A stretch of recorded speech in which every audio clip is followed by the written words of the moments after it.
Meet the editors. ചോദ്യം ഇതാണ്: തിരുത്തൽ ബോധ്യപ്പെടേണ്ടേ?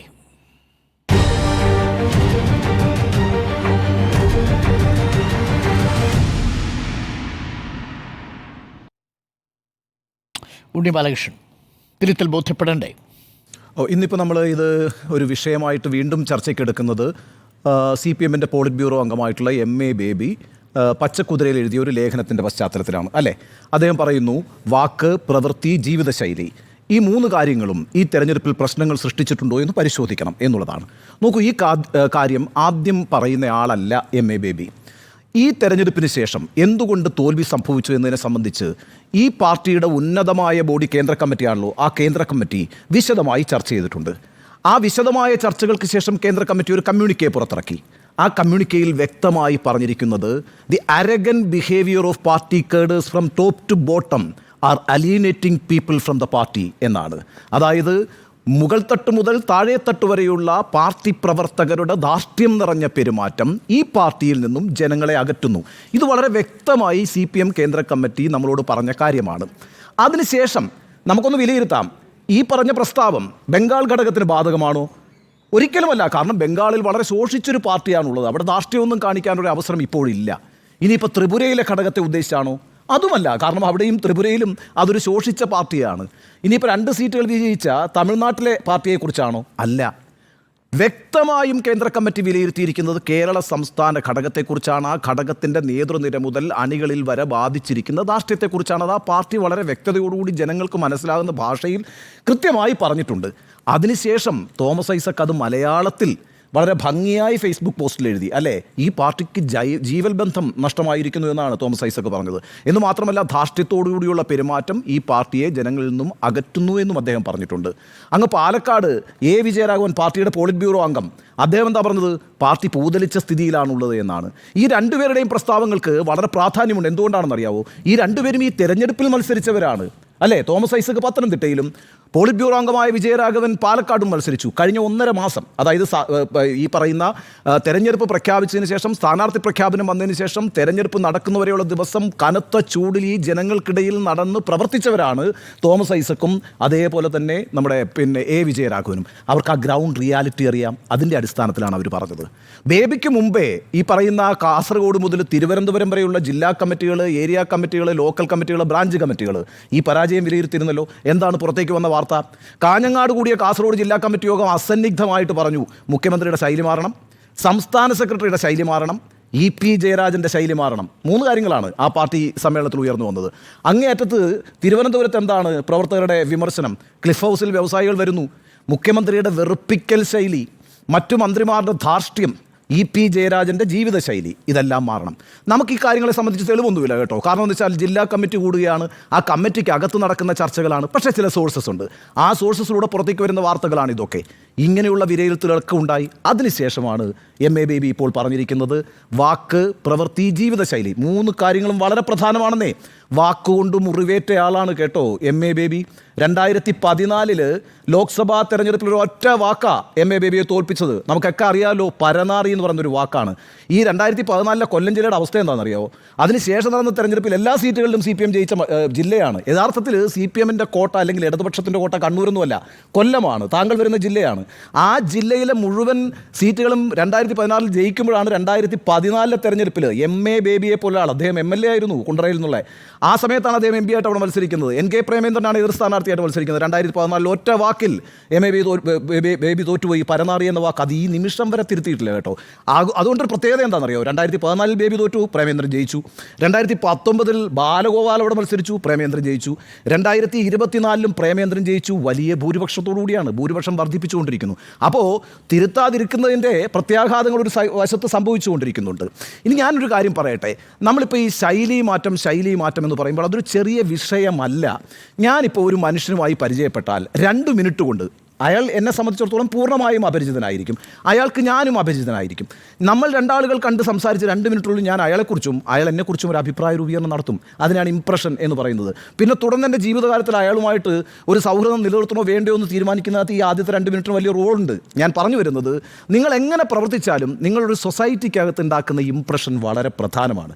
2019 ഇതേ തെരഞ്ഞെടുപ്പ് തോൽവിയല്ലേ CPM ഇടതുപക്ഷവും നേരിട്ടത് 19 സീറ്റിലും തോറ്റല്ലോ, ഒരു സീറ്റേ അന്നുണ്ടായിരുന്നുള്ളൂ. അന്ന് ഈ വിമർശനങ്ങൾ ഉണ്ടായിട്ടില്ല. 2016 അധികാരത്തിൽ വന്ന് 3 വർഷം കഴിഞ്ഞിട്ടേ ഉള്ളൂ എന്ന് മാത്രമല്ല, ക്ഷേമ പെൻഷൻ അടക്കമുള്ള വലിയ കാര്യങ്ങൾ ആ സർക്കാർ ചെയ്തുകൊണ്ടിരിക്കുകയുമാണ്. അന്നും ചില ശൈലീ പ്രശ്നങ്ങളൊക്കെ ഉണ്ട്, കടക്കുപുറത്ത് അടക്കമുള്ള പ്രയോഗങ്ങൾ വന്ന സമയമാണ്. അതിലൂടെയൊക്കെയുള്ള എതിർപ്പുകൾ അന്ന് സമൂഹത്തിൽ നിലനിൽക്കുന്നുണ്ടെങ്കിൽ പോലും 2019 രണ്ട് പ്രധാനപ്പെട്ട വിഷയങ്ങൾ ആ തോൽവിക്ക് ഘടകമായിട്ടുണ്ട്. നമ്മൾ വിലയിരുത്തിയിട്ടുള്ളതുപോലെ, പാർട്ടി വിലയിരുത്തിയിട്ടുള്ളതുപോലെ ശബരിമലയും പിന്നെ രാഹുൽ ഗാന്ധി തരംഗവുമാണ്. 2021 എന്താ സ്ഥിതി? 91 സീറ്റ് ഉണ്ടായിരുന്ന 2016 സ്ഥിതിയിൽ നിന്ന് 2021 എത്തുമ്പോൾ നില മെച്ചപ്പെടുത്തുകയാണ്. CPM ഇടതുപക്ഷവും 99 എത്തി. എന്താ കാര്യം? പെരുമാറ്റമാണ്. ഏറ്റവും പ്രധാനമായും പെരുമാറ്റമാണ്. അതങ്ങനെ വെറുതെ ഒന്നും എഴുതി തള്ളണ്ട. ഈ പറയുന്ന മുഖ്യമന്ത്രിയുടെ വാർത്താ സമ്മേളനങ്ങൾ എന്ന് പറയുന്നത് മനുഷ്യരെ മാത്രം കരുതലിലെടുക്കുന്ന ഒരു വാർത്താ സമ്മേളനമായിരുന്നല്ലോ. പക്ഷികളെയും പശുക്കളെയും ഒക്കെ കരുതലോടുകൂടി എടുക്കുന്ന ഒരു പെരുമാറ്റത്തിൻ്റെ ഉടമസ്ഥനായ ഒരു മുഖ്യമന്ത്രിയെയാണ്, ഒരു നേതാവിനെയാണ് കേരളത്തിലെ ജനങ്ങൾ കണ്ടുകൊണ്ടിരുന്നത്. ഐക്യദാർഢ്യം പ്രഖ്യാപിച്ചു. നിശ്ചയമായും സംശയമൊന്നും വേണ്ട, അന്ന് നടത്തിയ ക്ഷേമ പ്രവർത്തനങ്ങൾക്ക് വലിയൊരു വോട്ടാകാൻ സഹായിച്ചിട്ടുണ്ട്. അതിനൊക്കെ അപ്പുറം നിങ്ങളൊരു നേതാവിനെ, നിങ്ങളെ ചേർത്ത് പിടിക്കുന്ന ഒരു നേതാവിനെ കാണുകയാണ്. അതിന് വലിയ പങ്കാണ് ഈ ദൃശ്യമാധ്യമങ്ങളൊക്കെ വഹിച്ചിട്ടുള്ളത്. 2021 അധികാരത്തിൽ വന്നതിന് ശേഷം ധാർഷ്ട്യം വർദ്ധിക്കുന്നു എന്ന് മാത്രമല്ല, നിങ്ങളുടെ മാധ്യമങ്ങളോടുള്ള സമീപനം എന്താ? മാധ്യമപ്രവർത്തകനെ മാപ്രാന്നാണല്ലോ വിളിക്കുന്നത്. അതങ്ങ് ഭംഗിയായി പ്രചരിപ്പിക്കുന്നതിനകത്ത് ഇടതുപക്ഷത്തിനുള്ള റോൾ ചെറുതാണോ? ഒരു രാജ്യത്ത് അല്ലെങ്കിൽ ഏതൊരു സമൂഹത്തിലെയും 4-ാം തൂണെന്ന് നിങ്ങൾ തന്നെ പറയുന്ന, മാധ്യമങ്ങൾ ശക്തമായി പ്രവർത്തിക്കണം, ജനാധിപത്യത്തിൻ്റെ നിലനിൽപ്പ് എന്ന് പറയുന്ന മാധ്യമപ്രവർത്തകരെ ഏകപക്ഷീയമായി മാപ്ര എന്ന് വിളിച്ചുകൊണ്ടിരിക്കുകയും, മറുവശത്ത് എന്താ കാര്യം എന്നറിയാമോ? സമൂഹ മാധ്യമങ്ങൾ ഞങ്ങളുടെ കയ്യിലാണെന്ന് വിചാരിച്ചു. ഈ സമൂഹ മാധ്യമങ്ങൾ കൊണ്ട് ഞങ്ങൾ വലിയ പ്രതിച്ഛായ നിർമ്മാണം നടത്തിയിട്ടുണ്ട് എന്നും ഇനി നമുക്ക് പരമ്പരാഗത മാധ്യമങ്ങളൊന്നും ആവശ്യമില്ല എന്നും തീരുമാനിച്ചു. പരമ്പരാഗത മാധ്യമങ്ങൾ അവരുടെ നെഗറ്റീവായ റോൾ വഹിച്ചിട്ടുണ്ട്. അതിന് മുമ്പ് ചെറിയ വാർത്ത കൊടുത്തിട്ടുള്ള മാധ്യമപ്രവർത്തകരെല്ലാം മാപ്രയായതിനു ശേഷം പരമാവധി വലുതായിട്ട് തന്നെ ആ വാർത്തയും കൊടുത്തിട്ടുണ്ട്. ഒരു പ്രതീതി നിർമ്മാണം സംഭവിച്ചിട്ടുണ്ട്. ആ പ്രതീതി നിർമ്മാണത്തിന് അനുഗുണമാകുന്ന രീതിയിൽ നിങ്ങൾ പ്രവർത്തിച്ചുകൊണ്ടുവരുന്നു. അപ്പോൾ എല്ലാ നിമിഷവും നമുക്ക് ഈ ചൂണ്ടയിൽ ഇങ്ങനെ ഇട്ടിരിക്കുകയാണല്ലോ, അതിങ്ങനെ കൊത്തിക്കൊണ്ടിരിക്കും, എളുപ്പമാണ്. അപ്പോൾ അങ്ങനെ ഒരു പ്രതീതി നിർമ്മാണം വരുന്നു. ഞാൻ ഉറച്ചു വിശ്വസിക്കുന്നു, നിങ്ങളൊരു ചുണ്ടൻ വള്ളമായിട്ട് ഇതിനെ സമീപിച്ചാൽ ഈ താഴെയാണ് കേട്ടോ ഈ പറയുന്ന ക്ഷേമ പെൻഷൻ, ഈ അവശ്യ വസ്തുക്കളുടെ ദൗർലഭ്യം പോലുള്ള പ്രശ്നങ്ങൾ, അതേപോലെ മരുന്ന് കിട്ടാത്ത അവസ്ഥ, DA കുടിശ്ശിക, മുകളിൽ നിൽക്കുക, അമരത്ത് നിൽക്കുക. ഞങ്ങൾ ആലപ്പുഴക്കാരായതുകൊണ്ട് ഇത് പറയുന്നത്. അമരത്ത് നിൽക്കുക ഈ പ്രതീതിയാണ്, ഈ ഇംപ്രഷനാണ്, നിങ്ങൾ ഉണ്ടാക്കിക്കൊണ്ടിരിക്കുന്ന ധാർഷ്ട്യത്തിൻ്റെ ഇംപ്രഷനാണ്. നിങ്ങൾ മറ്റെന്ത് പണിയെടുത്താലും ഒരു പക്ഷേ അതിനൊക്കെ അപ്പുറത്താണ് നിങ്ങളുടെ പെരുമാറ്റം എന്ന് പറയുന്നത്, നിങ്ങളുടെ സൗഹാർദ്ദം എന്ന് പറയുന്നത്. അത് മനുഷ്യത്വപൂർണ്ണവും ഒക്കെ ആയിട്ടിരിക്കുക എന്നുള്ളത് ഒരു സുജന മര്യാദയാണെന്ന്. അതിനൊക്കെ നമ്മൾ ബൂഷ്വാ ക്വാളിറ്റി ആയിട്ടൊന്നും കാണണ്ട. ആളുകൾ പരസ്പരം കാണുമ്പോൾ ഊഷ്മളമായി സംസാരിക്കുകയും സൗഹാർദ്ദത്തോട് ചിരിക്കുകയൊക്കെ ചെയ്യുന്നത് നല്ല കാര്യമാണ്. അത് പൊതുസമൂഹത്തിലെ എല്ലാ രാഷ്ട്രീയ പ്രസ്ഥാനങ്ങൾ, പ്രത്യേകിച്ച് വ്യക്തികൾ, ആ രാഷ്ട്രീയ പ്രസ്ഥാനത്തിന് നേതൃത്വം കൊടുക്കുന്ന വ്യക്തികൾ പ്രത്യേകിച്ച് അതിന് ബാധ്യസ്ഥർ കൂടിയാണ്. ആ രീതിയിലുള്ളൊരു പെരുമാറ്റ രീതിയിലേക്കൊക്കെ വരണം. നന്മയുടെ ഒരു അന്തരീക്ഷമൊക്കെ ഉണ്ടാകുന്നത് നല്ലതാണ്, സൗഹൃദത്തിൻ്റെ അന്തരീക്ഷം ഉണ്ടാകുന്നത് നല്ലതാണ്. അതുകൊണ്ടാണ് ഈ ശൈലി പ്രശ്നം നമ്മൾ ആവർത്തിച്ച് ചർച്ച ചെയ്യുന്നത്. നോക്കൂ, ഈ പറയുന്ന രാഷ്ട്രീയ പ്രസ്ഥാനത്തിനകത്ത് ഞങ്ങളിതെല്ലാം ചർച്ച ചെയ്ത് ഞങ്ങൾ ഈ കാര്യങ്ങളെല്ലാം തീരുമാനിച്ചുകൊള്ളാം എന്ന് നിങ്ങൾക്ക് ധാർഷ്ട്യത്തോടുകൂടി വീണ്ടും പറയാൻ കഴിയില്ല. അവിടെ ഒരു ധാർഷ്ട്യമുണ്ട്. പ്രശ്നം എന്താണെന്നറിയോ? നിങ്ങൾ ഈ പൊതുസമൂഹത്തിൻ്റെ ഒരു ഭാഗമാണെന്നേ. ഇനിയിപ്പോൾ ഈ നടക്കാനിരിക്കുന്ന തദ്ദേശ തെരഞ്ഞെടുപ്പിൽ ഈ പാർട്ടിയുടെ ആളുകൾ മത്സരിക്കില്ലേ? അപ്പോൾ സമൂഹത്തിൻ്റെ ഭാഗമായിരിക്കുന്ന, പാർലമെൻ്ററി ജനാധിപത്യത്തിൻ്റെ ഭാഗമായിരിക്കുന്ന, ആ പാർലമെൻ്ററി ജനാധിപത്യത്തിൽ മത്സരിക്കുന്ന ഒരു പാർട്ടി എന്നുള്ള നിലയ്ക്ക് നിങ്ങൾക്ക് തെറ്റുപറ്റുന്നുണ്ടെങ്കിൽ അത് തിരുത്താൻ നിങ്ങളോട് ആവശ്യപ്പെടാനുള്ള എല്ലാ അധികാരവും നിങ്ങൾ വോട്ട് ചെയ്തുകൊണ്ടിരിക്കുന്ന പൊതുജനത്തിനുണ്ട് എന്നൊരു പ്രശ്നമുണ്ട്. അതുകൊണ്ട് ഞങ്ങൾക്കകത്ത് പരിഹരിച്ചോളാം, ഇതിപ്പോൾ ഞങ്ങൾ മാത്രമേ നന്നാകാനുള്ളൂ, ബാക്കിയുള്ളവരെയൊക്കെ നിങ്ങൾ നന്നാക്കി കഴിഞ്ഞു, ഈ ചോദ്യങ്ങൾക്കൊന്നും ഒരർത്ഥവുമില്ല. ഒരു പാർട്ടി എന്നുള്ള നിലയ്ക്ക് നിങ്ങൾക്ക് ഒരു തെരഞ്ഞെടുപ്പ് തോൽവി സംഭവിച്ചിട്ടുണ്ടെങ്കിൽ ഉചിതമായ ഫോറങ്ങളിൽ നല്ല രീതിയിൽ നിങ്ങൾക്ക് അതിൻ്റെ വിമർശനങ്ങളും വിലയിരുത്തലുകളും നടത്താം. അതിൽ നിന്ന് രൂപപ്പെട്ടു വരുന്ന ബോധ്യങ്ങളെ പൊതുസമൂഹത്തിന് മുമ്പിൽ വെക്കേണ്ടതുണ്ട്. ഇങ്ങനെയൊക്കെയുള്ള കാര്യങ്ങൾ സംഭവിച്ചിട്ടുണ്ട്, ഞങ്ങൾ ആ വീഴ്ചകളെ മനസ്സിലാക്കുകയും അതിനെ തിരുത്താൻ ശ്രമിക്കുകയും ചെയ്യും എന്ന് പറയുന്നൊരു തുറന്ന സമീപനത്തിൻ്റെ ആവശ്യമുണ്ട്. ആ തുറന്ന സമീപനം എടുക്കുന്നതിനെ എന്തിനാണ് ഭയക്കുന്നത്? അല്ലെങ്കിൽ എവിടെയാണ് നിങ്ങൾ പരിമിതപ്പെടുന്നത്? നിങ്ങളുടെ ബ്ലോക്ക് എന്താണ്? അതാണ് പ്രശ്നം. നിങ്ങൾക്ക് തുറന്ന് സംസാരിക്കാൻ കഴിയണം. അങ്ങനൊരു ലോകം ഇപ്പോൾ രൂപപ്പെട്ടിരിക്കുന്നു. ആ ലോകത്ത്, അതിപ്പം പഴയ ലോകത്തും കാര്യങ്ങൾ തുറന്നു പറയുകയും ആ തുറന്ന സമ്മതങ്ങളിലൂടെയും അല്ലെങ്കിൽ തുറന്ന വാഗ്വാദങ്ങളിലൂടെയും തർക്കങ്ങളിലൂടെയൊക്കെ മുന്നേറുന്നൊരു സമൂഹമാണ് നമ്മുടേത്. അത്തരത്തിലുള്ള ജനാധിപത്യ പ്രക്രിയകളിലൂടെ മുന്നേറാൻ നമുക്ക് കഴിയണമെങ്കിൽ തുറന്ന മനസ്സോടുകൂടി ഇനിയെങ്കിലും നമ്മളുടെ സമീപനത്തെ വിശാലമാക്കേണ്ടതുണ്ട്. അത്തരം വിശാലമായൊരു സമീപനത്തിലേക്ക് വരുമ്പോഴേ ഈ തെറ്റുകളൊക്കെ തിരുത്തപ്പെടുന്നുണ്ട് അല്ലെങ്കിൽ വീഴ്ചകളൊക്കെ പരിഹരിക്കുന്നുണ്ട് എന്ന് സ്വന്തം അണികളെയെങ്കിലും ബോധ്യപ്പെടുത്താൻ ഒരു രാഷ്ട്രീയ പ്രസ്ഥാനത്തിന് കഴിയൂ. ആ പാഠം ഈ തെരഞ്ഞെടുപ്പിൽ ഉൾക്കൊള്ളാൻ CPM-ന് കഴിയണം. ഞാൻ തോമസ് ഐസക്കിനെയും MA ബേബിയെയും അഭിനന്ദിക്കുന്നു. കാരണം എന്താ വെച്ചാൽ കേന്ദ്ര കമ്മിറ്റി ഒരു കാര്യം പറഞ്ഞാൽ പിന്നെ അതിനപ്പുറത്തൊരു ചർച്ചയ്ക്കൊന്നും ആരും പോകേണ്ട കാര്യമില്ല. പക്ഷേ അവർ ഇത് വളരെ വിശാലമായിട്ട് പൊതുസമൂഹത്തിൻ്റെ മുന്നിൽ ഇന്ന കാര്യങ്ങൾ പ്രശ്നങ്ങളുണ്ട്, അത് പരിഹരിക്കപ്പെടേണ്ടതുണ്ട് എന്ന് പറയുന്നത് കൊണ്ടാണ് ഈ ചർച്ച നടക്കുന്നത്. അതല്ല എങ്കിൽ ഈ ചർച്ച നടക്കത്തില്ല. ഇത് പിന്നെ CPM-ൻ്റെ മാത്രം ഒരു ആഭ്യന്തര വിഷയമാണല്ലോ. അപ്പോൾ ആ അർത്ഥത്തിൽ ഇവരെടുക്കുന്ന ഇനിഷ്യേറ്റീവ് കൂടുതൽ ആളുകൾ എടുക്കണമെന്നും അത് തുറന്നു പറഞ്ഞുകൊണ്ട് ഇത് നന്നായി വരട്ടെന്നേ, കൂടുതൽ ജനകീയമാവട്ടെ, കൂടുതൽ നന്നായി വരട്ടെ എന്നാണ് എൻ്റെ ടേക്ക്. ഓക്കെ, സ്മൃതി. തെരഞ്ഞെടുപ്പ് കഴിഞ്ഞ ഘട്ടത്തിൽ ഞങ്ങൾ നന്നായി തന്നെ തോറ്റു എന്ന് പാർട്ടി സെക്രട്ടറി പറയുന്നു, പിഴവുകൾ തിരുത്തുമെന്ന് പറയുന്നു. അപ്പോൾ നമ്മളൊരു തുറന്ന സമീപനം പാർട്ടിയിൽ നിന്നുണ്ടാകുന്നു എന്നാണ് പ്രതീക്ഷിച്ചത്. പക്ഷേ അതിനുശേഷം വന്നിരിക്കുന്ന വിവാദങ്ങൾ നോക്കൂ. ഒന്ന്, TP ചന്ദ്രശേഖരൻ വധക്കേസിലെ കുറ്റവാളികൾക്ക് ശിക്ഷ ഇളവ് നൽകാനുള്ള നീക്കം നടത്തുകയായിരുന്നു, അത് പൊളിഞ്ഞു. അംഗത്വം പുതുക്കാത്ത മനു തോമസിനെ കണ്ണൂർ DCC-യിൽ നിന്ന് ഒഴിവാക്കി P ജയരാജൻ മനുവിനെതിരെ അനാവശ്യ വിവാദം സൃഷ്ടിച്ചു. അപ്പോൾ എന്താണ് മനു പറഞ്ഞു പോയ കാര്യങ്ങൾ? സ്വർണം പൊട്ടിക്കൽ വിവാദത്തിൽ അകപ്പെട്ടവർ മനുവിനെതിരെ അതേ സമയത്ത് തന്നെ രംഗത്ത് വരുന്നു. പാർട്ടിയെ പ്രതിരോധിക്കുന്ന ആളുകൾ ഈ സ്വർണം പൊട്ടിക്കൽ പ്രതികളാകുന്നു. അതൊരു കാര്യം. ഇപ്പോൾ ഏറ്റവും ഒടുവിൽ ഏതാണ്? PSC അംഗത്വ വിവാദത്തിൽ 22 ലക്ഷം കോഴ മന്ത്രി റിയാസിൻ്റെ പേര് പറഞ്ഞ് അനുയായി എന്ന് മാത്രം പറഞ്ഞാൽ പോരാ, യുവജന നേതാവാണ് മേടിച്ചിരിക്കുന്നത്. 60 ലക്ഷമാണ് ചോദിച്ചത്, 22 ലക്ഷം കൊടുത്തു. അപ്പോൾ അതും ആദ്യം തള്ളുകയാണ്. ഈ നമ്മുടെ അഭിമുഖമാണല്ലോ നമ്മുടെ ഈ ചർച്ചയ്ക്ക് അടിസ്ഥാനം. ആ അഭിമുഖത്തിൽ MP ഗോവിന്ദൻ ചോദിക്കുന്നു, മുഖ്യമന്ത്രിയുമായി ബന്ധപ്പെട്ട് ചോദിക്കുമ്പോൾ എന്താണ് മാറ്റേണ്ടത്? മുഖ്യമന്ത്രിക്കെതിരായ വികാരം എന്നുള്ളത് നിങ്ങൾ സൃഷ്ടിച്ചെടുത്ത വികാരമാണ്. മൈക്ക് മാറ്റാൻ പറഞ്ഞതാണോ മാറ്റേണ്ടത്? അപ്പോൾ പർവ്വതീകരിക്കുകയാണ്, കനകോരു സിദ്ധാന്തം പർവ്വതീകരിച്ചുകൊണ്ട് വ്യക്തിഹത്യ നടത്തുകയാണ് മുഖ്യമന്ത്രിക്കെതിരെ എന്നുള്ളതാണ്. മുഖ്യമന്ത്രിക്കെതിരെ വ്യക്തിഹത്യ നടത്തുകയാണോ ചെയ്തിട്ടുള്ളത്? മുഖ്യമന്ത്രി ഇപ്പോൾ തിരഞ്ഞെടുപ്പിൽ തന്നെ പരാജയത്തിന് ഇടയാക്കിയ ഒരു പ്രധാനപ്പെട്ട കാരണമായി ചൂണ്ടിക്കാണിക്കപ്പെടുന്ന ഈ രക്ഷാപ്രവർത്തനം, വലിയ തോതിൽ എതിർവികാരമുണ്ടാക്കിയ സംഭവം, അതിനെ അതേപടി അതേ നിലപാട് വീണ്ടും സഭയിൽ തിരഞ്ഞെടുപ്പിന് ശേഷവും അദ്ദേഹം ആവർത്തിക്കുകയാണ്. സഭയിൽ തിരഞ്ഞെടുപ്പിന് ശേഷം നടത്തിയ ആദ്യ പ്രതികരണത്തിലും ഭരണവിരുദ്ധ വികാരമില്ല എന്നാണ് അദ്ദേഹം പറഞ്ഞിരിക്കുന്നത്. അപ്പോൾ തോമസ് ഐസക്കിനും MA ബേബിക്കും G സുധാകരനും ഒക്കെ മനസ്സിലായതും അവരിൽ ചിലരെങ്കിലും തുറന്നു പറയുകയും ചെയ്തിരിക്കുന്ന കാര്യങ്ങൾ, ശക്തമായി പറഞ്ഞിരിക്കുന്ന കാര്യങ്ങൾ ഇപ്പോൾ അതങ്ങനെയല്ല എന്ന് പറയുന്ന രൂപത്തിലേക്ക് നേതാക്കൾ ഇപ്പോൾ ഈ ധാർഷ്ട്യം എന്നൊക്കെ പറയുന്നത് 2019 വിലയിരുത്തിയതാണ് കേട്ടോ.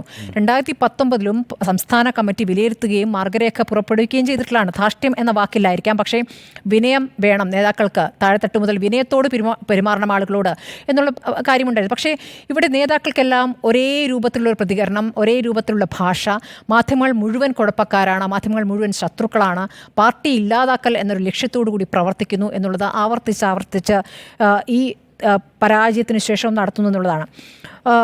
MA ബേബിയുടെ വാക്കുകൾ ഇതാണ്: തെരഞ്ഞെടുപ്പുകൾ ഉണ്ടാവുന്ന പിന്നോട്ടടികൾ മാത്രമല്ല പരിശോധന വിധേയമാക്കേണ്ടത്.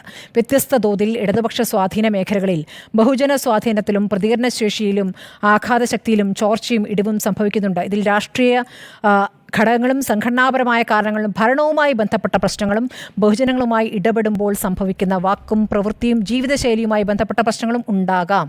അതൊരു തിരിച്ചറിയലാണ്. ആ തിരിച്ചറിയൽ എല്ലാ നേതാക്കൾക്കും ഇല്ലാത്തതാണ്. അതല്ല, ഇത് തുറന്നു പറയുന്നത് ശരിയല്ല എന്നൊരു വിലയിരുത്തലുണ്ട്. ഞങ്ങളത് ചെയ്തോളാം, അത് ഞങ്ങൾ ചെയ്തുകൊള്ളും. ഇതാണ് ഓരോ നേതാക്കളും, നമ്മുടെ ചർച്ചയിൽ പങ്കെടുക്കുന്ന നേതാക്കളായാൽ പോലും അത് ഞങ്ങളകത്ത് ചെയ്തോളും, പുറത്താരും പറയേണ്ട. പുറത്ത് മുന്നണിയിൽ നിന്ന് പറഞ്ഞ ബിനോയ് വിശ്വത്തെ തന്നെ ഏത് രൂപത്തിലാണ് വിമർശിച്ചത് നമ്മൾ കണ്ടു. ഇപ്പോൾ തോമസ് ഐസക്കിൻ്റെ പ്രതികരണം, തോമസ് ഐസക്കിൻ്റെ കുറിപ്പ് എന്തായിരുന്നു?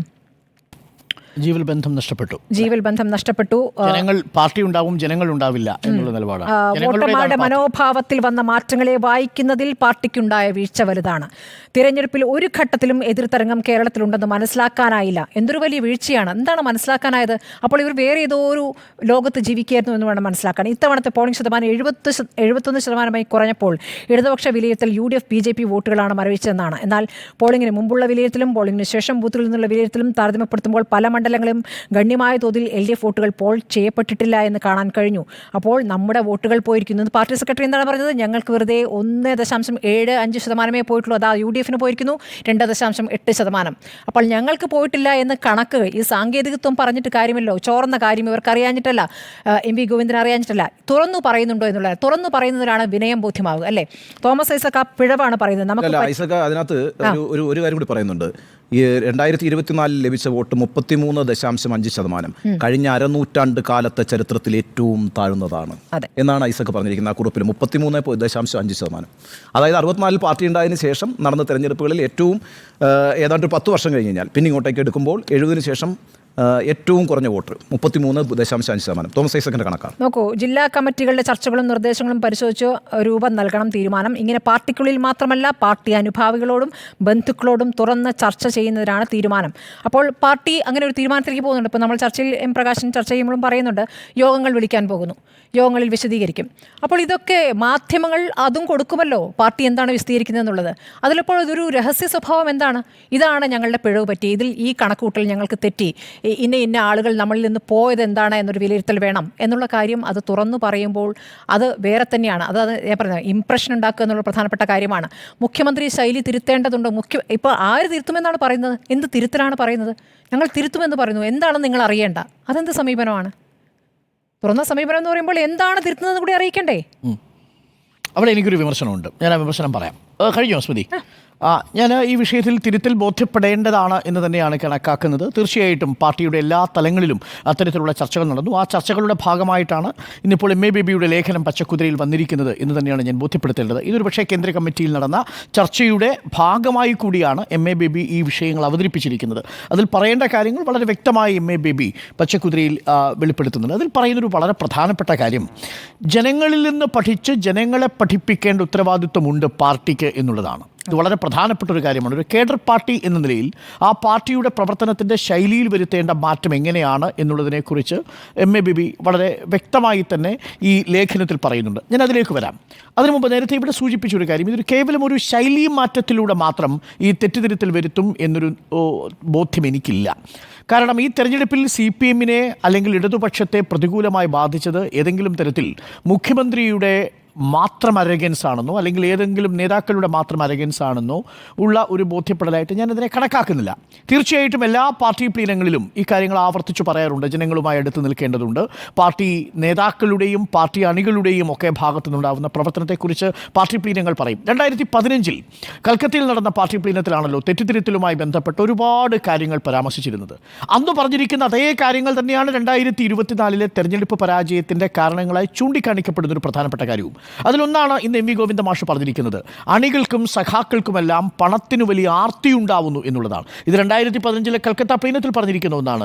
റിയൽ എസ്റ്റേറ്റ് ബിസിനസ്സിലേക്ക് ആളുകൾ തൽപരരാവുന്നു. പാർട്ടിയുടെ പാർലമെന്ററി വ്യാമോഹത്തിലേക്ക് പലരും വീഴുന്നതിൻ്റെ കാരണം പണമുണ്ടാക്കാം എന്നുള്ളതാണ്. പക്ഷേ അന്ന് കേരളത്തെ നോക്കിയല്ല 2015 പറഞ്ഞിരുന്നത്. അന്ന് പ്രധാനമായും ബംഗാളിനെയും ത്രിപുരയും നോക്കിയാണ് പറഞ്ഞിരുന്നത്. 30% മാത്രമേ സഖാക്കൾ ബംഗാളിലും ത്രിപുരയിലുമെല്ലാം പാർട്ടി പ്രവർത്തനത്തിൽ പങ്കെടുക്കാൻ വരുന്നുള്ളൂ എന്നതായിരുന്നു കൽക്കത്ത പ്ലീനത്തിലെ ഒരു പ്രധാനപ്പെട്ട കണ്ടെത്തൽ.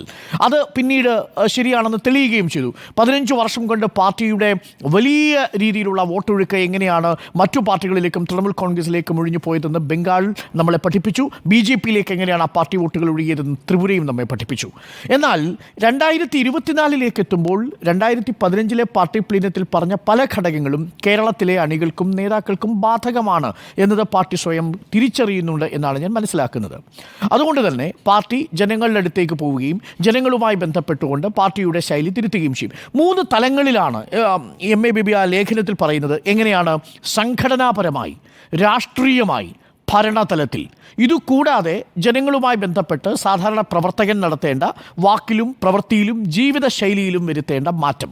ഈ 4 കാര്യങ്ങളാണ് പ്രധാനമായും പറയുന്നത്. അതിൽ രാഷ്ട്രീയമായി പാർട്ടി എങ്ങനെയാണ് മാറ്റം ഉണ്ടാക്കുക?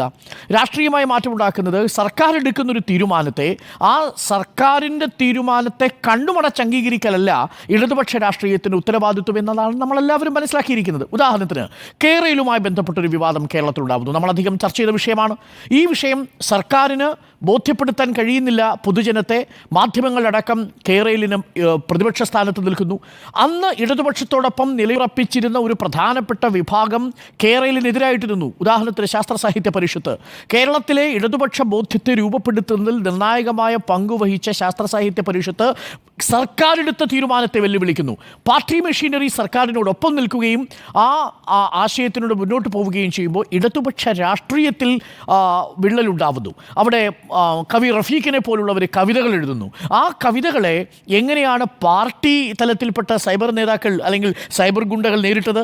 പാർട്ടിയുമായി ചേർന്ന് പ്രവർത്തിക്കുന്ന വിഭാഗം അന്ന് റഫീഖിനെതിരെ കടുത്ത വിമർശനവുമായിട്ടാണ് സമൂഹ മാധ്യമങ്ങളിൽ നിറയുന്നത്. ശാസ്ത്ര സാഹിത്യ പരിഷത്തിനെ അവഹേളിക്കുന്ന തലമുണ്ടാവുന്നു. അതായത് ഇടതുപക്ഷ രാഷ്ട്രീയവും സർക്കാരും രണ്ട് ധ്രുവങ്ങളിലാവുന്നു എന്ന് തോന്നൽ ജനിപ്പിച്ചൊരു വിഷയമായിരുന്നു കേരളയിലുമായി ബന്ധപ്പെട്ട വിഷയം. അതിൻ്റെ വസ്തുത എന്തായാലും കേരളത്തിലെ ബോധ്യപ്പെടുത്താൻ സർക്കാരിന് കഴിയാതെ പോയി. ആ പദ്ധതി പാതി വഴിയിൽ ഉപേക്ഷിച്ചു. ഇപ്പോഴും കേരളയെക്കുറിച്ച് സ്വപ്നവുമായി സർക്കാർ നടക്കുന്നു. ആ പദ്ധതിയെക്കുറിച്ച് ഞാനിപ്പോൾ കമൻറ്റ് ചെയ്യുന്നില്ല. പക്ഷേ ആ വിഷയത്തിൽ എന്താ സംഭവിച്ചതെന്ന് ചോദിച്ചാൽ ഇവിടെയാണ് ആ രാഷ്ട്രീയത്തിൻ്റെ ജൈവബന്ധം. സർക്കാരും ഇടതുപക്ഷവും ജനങ്ങളും തമ്മിലുള്ളൊരു ബന്ധമുണ്ടല്ലോ, ആ ബന്ധം ഡിസ്കണക്റ്റ് ആയിപ്പോയ ഒരു മൊമെൻ്റ് ആയിരുന്നു കേരളയിൽ കാര്യത്തിൽ സംഭവിച്ചത്. ഇത് തന്നെയാണ് യഥാർത്ഥത്തിൽ നവകേരള സദസ്സുമായി ബന്ധപ്പെട്ടും സംഭവിച്ചത്. നവകേരള സദസ്സ് യഥാർത്ഥത്തിൽ ജനങ്ങളോട് നേരിട്ട് വിനിമയം ചെയ്യാനും ഞാൻ നേരത്തെ പറഞ്ഞതുപോലെ ജനങ്ങളിൽ നിന്ന് പഠിക്കാനുമുള്ള ഒരു എക്സസൈസ് ആയിരുന്നെങ്കിൽ നവകേരള സദസ്സ് പരാജയപ്പെടില്ലായിരുന്നു. നവകേരള സദസ്സ് യഥാർത്ഥത്തിൽ കേന്ദ്ര സർക്കാരിനെതിരെയുള്ള ഒരു പ്രചരണ മാധ്യമം എന്ന നിലയിലാണ് സർക്കാർ ഉപയോഗിച്ചത്. അതിൻ്റെ ബാക്കി എല്ലാ ഘടകങ്ങളും അതിനോട് ചേർന്ന് നിൽക്കുന്നവയാണ്. ഒരു കാലം അതിൻ്റെ കേന്ദ്രസ്ഥാനത്ത് നിൽക്കുന്നതല്ല. പ്രധാനപ്പെട്ട ലക്ഷ്യം കേന്ദ്ര സർക്കാർ നമ്മുടെ സംസ്ഥാന സർക്കാരിനെ സാമ്പത്തികമായി ഞെരുക്കുന്നുവെന്ന് കേരളത്തിലെ 140 അസംബ്ലി മണ്ഡലങ്ങളിലും പോയി ജനങ്ങളുമായി നേരിട്ട് ഇടപഴകി പറഞ്ഞു മനസ്സിലാക്കുക എന്നതായിരുന്നു അന്ന് സർക്കാർ സ്വീകരിച്ച രീതി. കാരണം മാധ്യമങ്ങൾക്ക് കൊണ്ടത് സാധിക്കുന്നില്ല. അതുകൊണ്ട് നവകേരള സദസ്സ് വഴി അത് സാധിച്ചെടുക്കുന്നു. ആ അർത്ഥത്തിലൊരു ബഹുജന മാധ്യമം എന്ന രീതിയിലാണ് നവകേരള സദസ്സിനെ ആസൂത്രണം ചെയ്യുന്നത്. പക്ഷേ അത് പരാജയപ്പെടുന്നത് മാടായിൽ എത്തുമ്പോൾ തന്നെ അത് പരാജയപ്പെടുന്നു. അതിന് തൊട്ട് മുമ്പുള്ളതെല്ലാം പ്രചരണമാണെന്ന് പറഞ്ഞാലും മാടായിൽ നമ്മൾ കണ്ട കാഴ്ച, കല്യാശ്ശേരിയിൽ നമ്മൾ കണ്ട കാഴ്ച, തുടർന്ന് ഇങ്ങോട്ട് കണ്ട കാഴ്ചകളെല്ലാം നവകേരള സദസ്സിനെ പരാജയപ്പെടുത്തുന്നു. അവിടെയും വിമർശനമുണ്ടാവുന്നു. രാഷ്ട്രീയ പക്ഷത്ത് നിന്ന് ഇടതുപക്ഷത്തിൽ നിന്ന് വിമർശനമുണ്ടാവുന്നു. ഇങ്ങനെയല്ല നവകേരള സദസ്സിനെ നിങ്ങൾ വിഭാവനം ചെയ്യേണ്ടിയിരുന്നത്. പക്ഷേ അതിനെയും പാർട്ടിയും തള്ളുന്നു, സർക്കാരും തള്ളുന്നു. അപ്പോൾ രാഷ്ട്രീയമായി ഈ സർക്കാരിനെ പിന്തുണയ്ക്കുന്നവരും സർക്കാരിനെ വിമർശിക്കുന്നവരും ആ ഇടതുപക്ഷത്ത് നിന്ന് വിമർശിക്കുന്നവരെ മനസ്സിലാക്കാനും ഉൾക്കൊള്ളാനും തയ്യാറാവുക. അതാണ് MABB പറയുന്നത്. ജനങ്ങളെ കേൾക്കാനുള്ള മനസ്സുണ്ടാവണം, ക്ഷമയുണ്ടാവണം എന്ന് പറയുന്നതാണ്. അത് തന്നെയാണ് തോമസ് ഐസക് പറയുന്നത്, അത് തന്നെയാണ് വിജയരാഘവൻ പറയുന്നത്, അത് തന്നെയാണ് പാർട്ടിയുടെ വിലയിരുത്തൽ എന്നാണ് ഞാൻ മനസ്സിലാക്കുന്നത്. അതാണ് രാഷ്ട്രീയമായി എങ്ങനെയാണ് ഇടതുപക്ഷം പരുവപ്പെടേണ്ടത്. ഇടതുപക്ഷത്തിൻ്റെ ഭാഗമായി നിൽക്കുന്ന സാംസ്കാരികവും ബഹുജനവർഗ രാഷ്ട്രീയവും ഒക്കെ പാർട്ടിയെ കണ്ണടച്ചു വിശ്വസിക്കുകയല്ല ചെയ്യുന്നത്.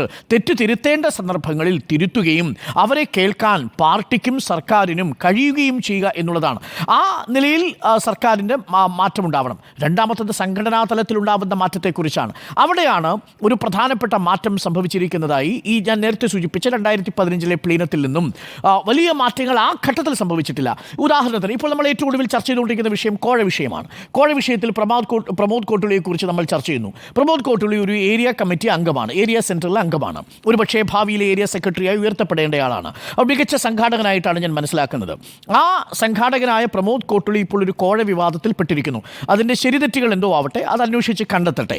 പക്ഷേ അദ്ദേഹം ഒരു റിയൽ എസ്റ്റേറ്റ് ബിസിനസ്സുമായി ബന്ധപ്പെട്ട് പ്രവർത്തിക്കുന്ന ഒരാളാണെന്നാണ് ഞാൻ മനസ്സിലാക്കുന്നത്. അത്തരത്തിലുള്ള പാർട്ട്ണർഷിപ്പുകൾ ഈ പ്രമോദ് കോട്ടുള്ളിക്കും സംഘത്തിനും അവിടെയുണ്ട്. ഇതൊരു പ്രമോദ് കോട്ടുള്ളിയുടെ കാര്യം മാത്രമല്ല. 2015 എന്താണ് കൽക്കത്തയിൽ പറഞ്ഞിരിക്കുന്നത്? ഇതേപോലെ അണികൾക്ക് റിയൽ എസ്റ്റേറ്റ് ബന്ധങ്ങൾ ഉണ്ടാവുകയും പണം അധികമായി അനധികൃതമായി സ്വത്തുകൾ ഉണ്ടാക്കുകയും ചെയ്ത നേതാക്കളുണ്ട്. നമ്മളിരിക്കുന്ന ഈ കൊച്ചി കോർപ്പറേഷൻ്റെ പരിധിയിൽപ്പെട്ട അല്ലെങ്കിൽ ഈ കളമശ്ശേരിയിൽ തന്നെ പെട്ട ഒരു നേതാവിനെതിരെ അനധികൃതമായി സ്വത്ത് സമ്പാദിച്ച വിഷയത്തിലൊരു വിവാദമുണ്ടായിട്ടുണ്ട്. ആ വിഷയത്തിൽ അദ്ദേഹം എങ്ങനെയാണ് ആ പണമിടപാടുകൾ നടത്തിയിരുന്നത് എന്നതിനെക്കുറിച്ച് വലിയ ചർച്ചകൾ നടന്നിട്ടുണ്ട്. അപ്പോൾ ഈ അണികൾ പണത്തിനു പിന്നാലെ പോകുന്നു. അതാണ് MV ഗോവിന്ദ മാഷ് പറയുന്നത്. പണത്തിനോടുള്ള വലിയ ആർത്തി നേതാക്കളിലും അണികളിലും ഒക്കെ രൂപപ്പെട്ടു വരുന്നു എന്നുള്ളത് നമുക്ക് തള്ളിക്കളയാൻ കഴിയില്ലാത്ത ഒരു വസ്തുതയായി നിൽക്കുന്നു. അതാണ് സംഘടനാപരമായ പാർട്ടിയെ എങ്ങനെയാണ് തിരുത്തുക. പക്ഷേ അതെങ്ങനെ തിരുത്തും? 2015 കൽക്കത്ത പ്ലീനത്തിൽ അംഗത്വം കൊടുക്കുമ്പോൾ തന്നെ ഈ തെറ്റുതിരുത്തൽ വരുത്തി തുടങ്ങണമെന്ന് പറഞ്ഞിരുന്നതാണ്. പക്ഷേ അത് സാധ്യമാകാത്തൊരു സാഹചര്യം ഉണ്ടാവുന്നു. അവിടെയാണ് പദവികളെ ഉപയോഗപ്പെടുത്തിക്കൊണ്ട് പണമുണ്ടാക്കാനുള്ളൊരു വഴിയായിട്ട് മറ്റെല്ലാ പാർട്ടികളിലുമുള്ള പുഴുക്കുത്തുകളെ പോലെ ഒരു വിഭാഗം പാർട്ടിക്കുള്ളിലുമുണ്ട് എന്ന തിരിച്ചറിവിലേക്ക് പാർട്ടി എത്തുന്നത്. അതും സ്വാഗതാർഹമായ കണ്ടെത്തലാണ്. പക്ഷേ അത് ബോധ്യപ്പെടേണ്ടത് എങ്ങനെയാണെന്ന് വെച്ചാൽ ഇത്തരം അണികളിൽപ്പെട്ട ആളുകളെ പാർട്ടിയിൽ നിലനിർത്തിക്കൊണ്ടല്ല, പാർട്ടിയിൽ നിന്നെടുത്ത് പുറത്താക്കിക്കൊണ്ടാണ് സമൂഹത്തിന് ആ സൂചന നൽകുന്നത്. പക്ഷേ പാർട്ടി അതിന് തയ്യാറാകുമോ എന്നതാണ് ചോദ്യം. പാർട്ടി പറയുന്നൊരു ഡിഫൻസ് എന്ന് പറയുന്നത് ഈ പ്രമോദ് കോട്ടുള്ളി ഇപ്പോൾ പുറത്താക്കിയെന്നിരിക്കട്ടെ, ഇനി അയാൾ പണം വാങ്ങിയിട്ടുണ്ടെങ്കിൽ നമുക്ക് നിശ്ചയമില്ല. അങ്ങനെ പുറത്താക്കുകയാണെങ്കിൽ അത് നൽകുന്നൊരു സന്ദേശം വളരെ വലുതാണ്. പാർട്ടി അത് ചെയ്യാറുണ്ട് കേട്ടോ. പക്ഷെ പലപ്പോഴും ഈ വിവാദങ്ങൾ ഭയന്ന് പാർട്ടി അത് ചെയ്യില്ല. ശിശുക്ഷേമ സമിതിയിൽ നമ്മൾ കണ്ട വിഷയമാണ്. ശിശുക്ഷേമ സമിതിയിൽ നമ്മൾ മുഴുവൻ ചർച്ച ചെയ്തതല്ലേ അനുപമയുടെ കുഞ്ഞുമായി ബന്ധപ്പെട്ട കടത്തൽ. പാർട്ടിയിലെ അധികാരങ്ങളെ എങ്ങനെയാണ് ചെറിയ തലങ്ങളിലുള്ളവർ പോലും ഉപയോഗിക്കുന്നത്, ദുരുപയോഗം ചെയ്യുന്നത് എന്നതിൻ്റെ നേർചിത്രങ്ങളായി ഒരുപാട് ഘടകങ്ങളെ നമുക്ക് ചൂണ്ടിക്കാണിക്കാൻ കഴിയും. അപ്പോൾ അതിലൊരു വിഭാഗം ഇനി സ്ത്രീജനങ്ങളുമായി ബന്ധപ്പെട്ട പാർട്ടി നേതാക്കൾ തിരുവല്ലയിൽ അടുത്തിടെയല്ലേ ഒരു CPM ബ്രാഞ്ച് സെക്രട്ടറിയെ പാർട്ടിയിലേക്ക് തിരിച്ചെടുത്തത്. അയാൾ സ്ത്രീ പീഡന കേസിൽ പുറത്തുപോയ ആളല്ലേ. അയാൾ ഒരു സ്ത്രീയുടെ നഗ്നചിത്രമെടുത്ത ആ സ്ത്രീയെ പീഡിപ്പിക്കാൻ ശ്രമിച്ച കേസിലെ പ്രതിയല്ലേ. ആ പ്രതിയെ പിന്നെ എങ്ങനെയാണ് പാർട്ടി തിരിച്ചെടുക്കുന്നത്? ഒരു കുറ്റത്തിന് 2 ശിക്ഷ പാടില്ല, ഒരു കുറ്റത്തിന് 2 ശിക്ഷ പാടില്ല എന്ന് വിചിത്രമായ വാദവുമായിട്ടാണ് തിരുവല്ലയിൽ ഈ പറയുന്ന പ്രതിയെ തിരിച്ചെടുത്തിരിക്കുന്നത്. അതെന്താണ് ജനങ്ങൾക്ക് കൊടുക്കുന്ന സന്ദേശം? ആ പ്രദേശത്തെ ജനങ്ങൾക്ക് കൊടുക്കുന്ന സന്ദേശം എന്തായിരിക്കും എന്നത് പ്രധാനപ്പെട്ട കാര്യമാണ്. എനിക്കറിയാം, ഞാൻ ഈ തെരഞ്ഞെടുപ്പിൻ്റെ യാത്രയുമായി പോയപ്പോൾ വളരെ വൈകാരികമായ പ്രായം ചെന്നൊരു മനുഷ്യൻ എന്നോട് പറഞ്ഞു, അദ്ദേഹത്തിൻ്റെ കുട്ടിക്കാലത്തൊക്കെ ഈ ദേശാഭിമാനി വായിക്കുന്ന വീട്ടിലാണെങ്കിൽ പെമ്മക്കളെ അയക്കുന്നതിന് ആൾക്കാർക്ക് മടിയില്ല. കാരണം അവിടെ ആ കുട്ടി സുരക്ഷിതയായിരിക്കും എന്നൊരു തോന്നലുണ്ടായിരുന്നു എന്ന് പറഞ്ഞിരുന്നൊരു കാലഘട്ടം ഉണ്ടായിട്ടുണ്ട്. തിരുവല്ലയിലെ ഈ വീട്ടിൽ നടക്കൂ, ആകാശ് തില്ലങ്കരിയുടെ വീട്ടിൽ നടക്കൂ, ഈ പറയുന്ന എത്രയെത്ര എപ്പിസോഡുകൾ നമ്മുടെ മുന്നിലുണ്ട്. ഞാൻ ഓരോന്നായിട്ട് എടുത്ത് പറഞ്ഞാൽ കണക്ക് തരത്തില്ല. ഇത് ഏതെങ്കിലും തരത്തിൽ CPMൻ്റെ മാത്രം വിഷയമാണെന്നല്ല, നമ്മൾ CPM ചർച്ച ചെയ്യുന്നതുകൊണ്ട് ആ വിഷയമാണ് പറയുന്നത്. കോൺഗ്രസിലും BJP ഒന്നും വ്യത്യസ്തമായ നിലപാടേ അല്ല. പക്ഷേ നമ്മളുടെ വിഷയം CPM ആയതുകൊണ്ട് പറയുന്നു.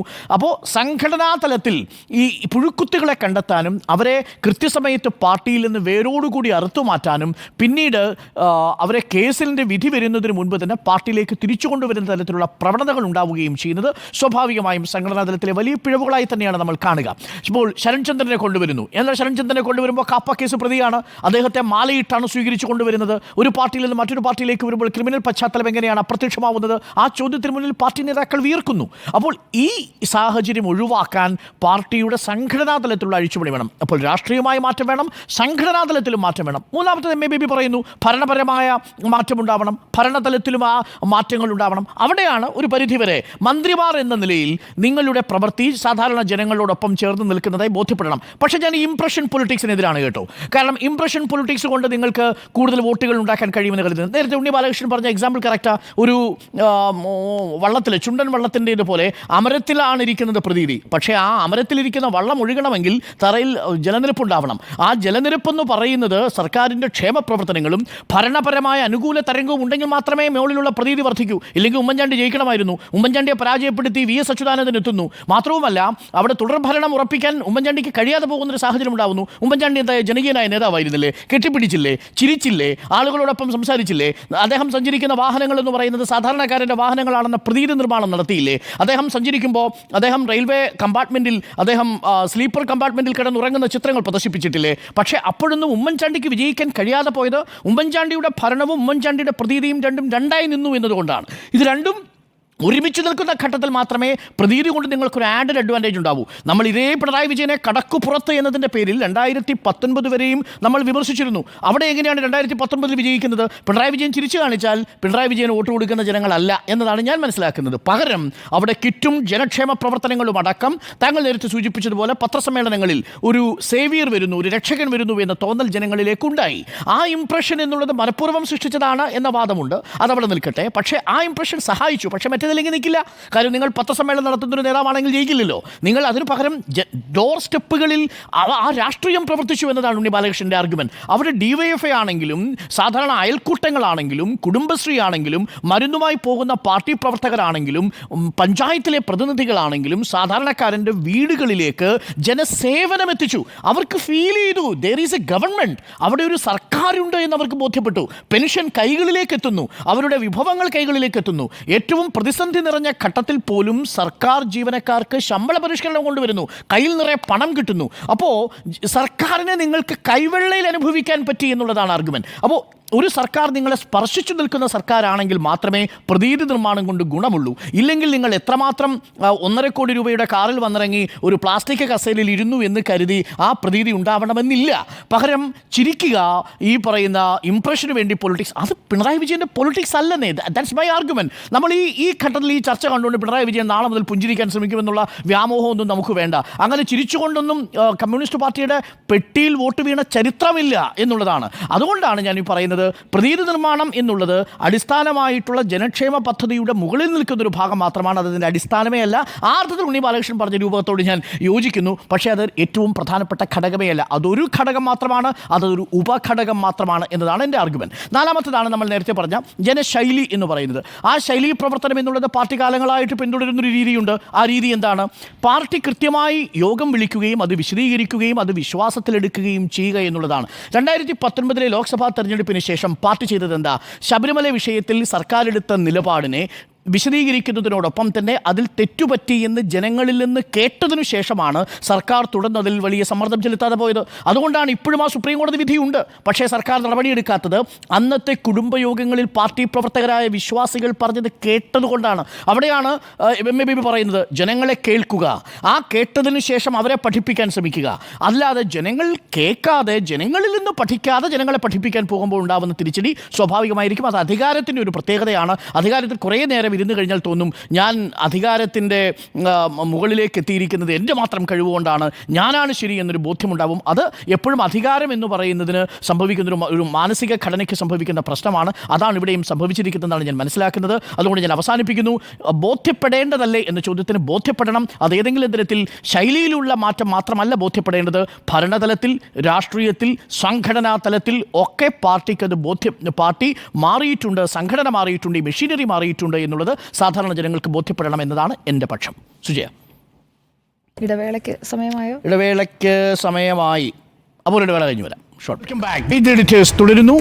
തിരുത്തൽ ബോധ്യപ്പെടേണ്ടേ? സുജയ, ബോധ്യപ്പെടണം. പക്ഷേ നമുക്ക് 4 പേർക്കും ബോധ്യപ്പെട്ടിട്ട് മുഖ്യമന്ത്രിക്ക് ബോധ്യപ്പെട്ടിട്ടില്ല എന്നുള്ളതാണ് ഇതുവരെയുള്ള പ്രതികരണങ്ങളിൽ നിന്ന് മനസ്സിലാക്കേണ്ട കാര്യം. നമുക്ക് 4 പേർക്ക് എന്ന് ഞാൻ പറഞ്ഞത് സമൂഹത്തിൻ്റെ ഒരു പരിച്ഛേദമാണല്ലോ ഈ ഇരിക്കുന്ന 4 പേര്. സമൂഹത്തിനും നാട്ടിലുള്ളവർക്കും പാർട്ടിയിലുള്ളവർക്കും നേതാക്കൾക്കും ഒക്കെ ബോധ്യപ്പെട്ടു. പക്ഷേ യഥാർത്ഥത്തിൽ ബോധ്യപ്പെടേണ്ട ആൾക്ക് ബോധ്യപ്പെടാൻ വേണ്ടി ഇനിയും ഒരു 100 ചർച്ച നടത്തിയിട്ടും കാര്യമില്ല എന്നുള്ളതാണ് വസ്തുത എന്നത് ഞാൻ അങ്ങ് ഉൾക്കൊള്ളുകയാണ്.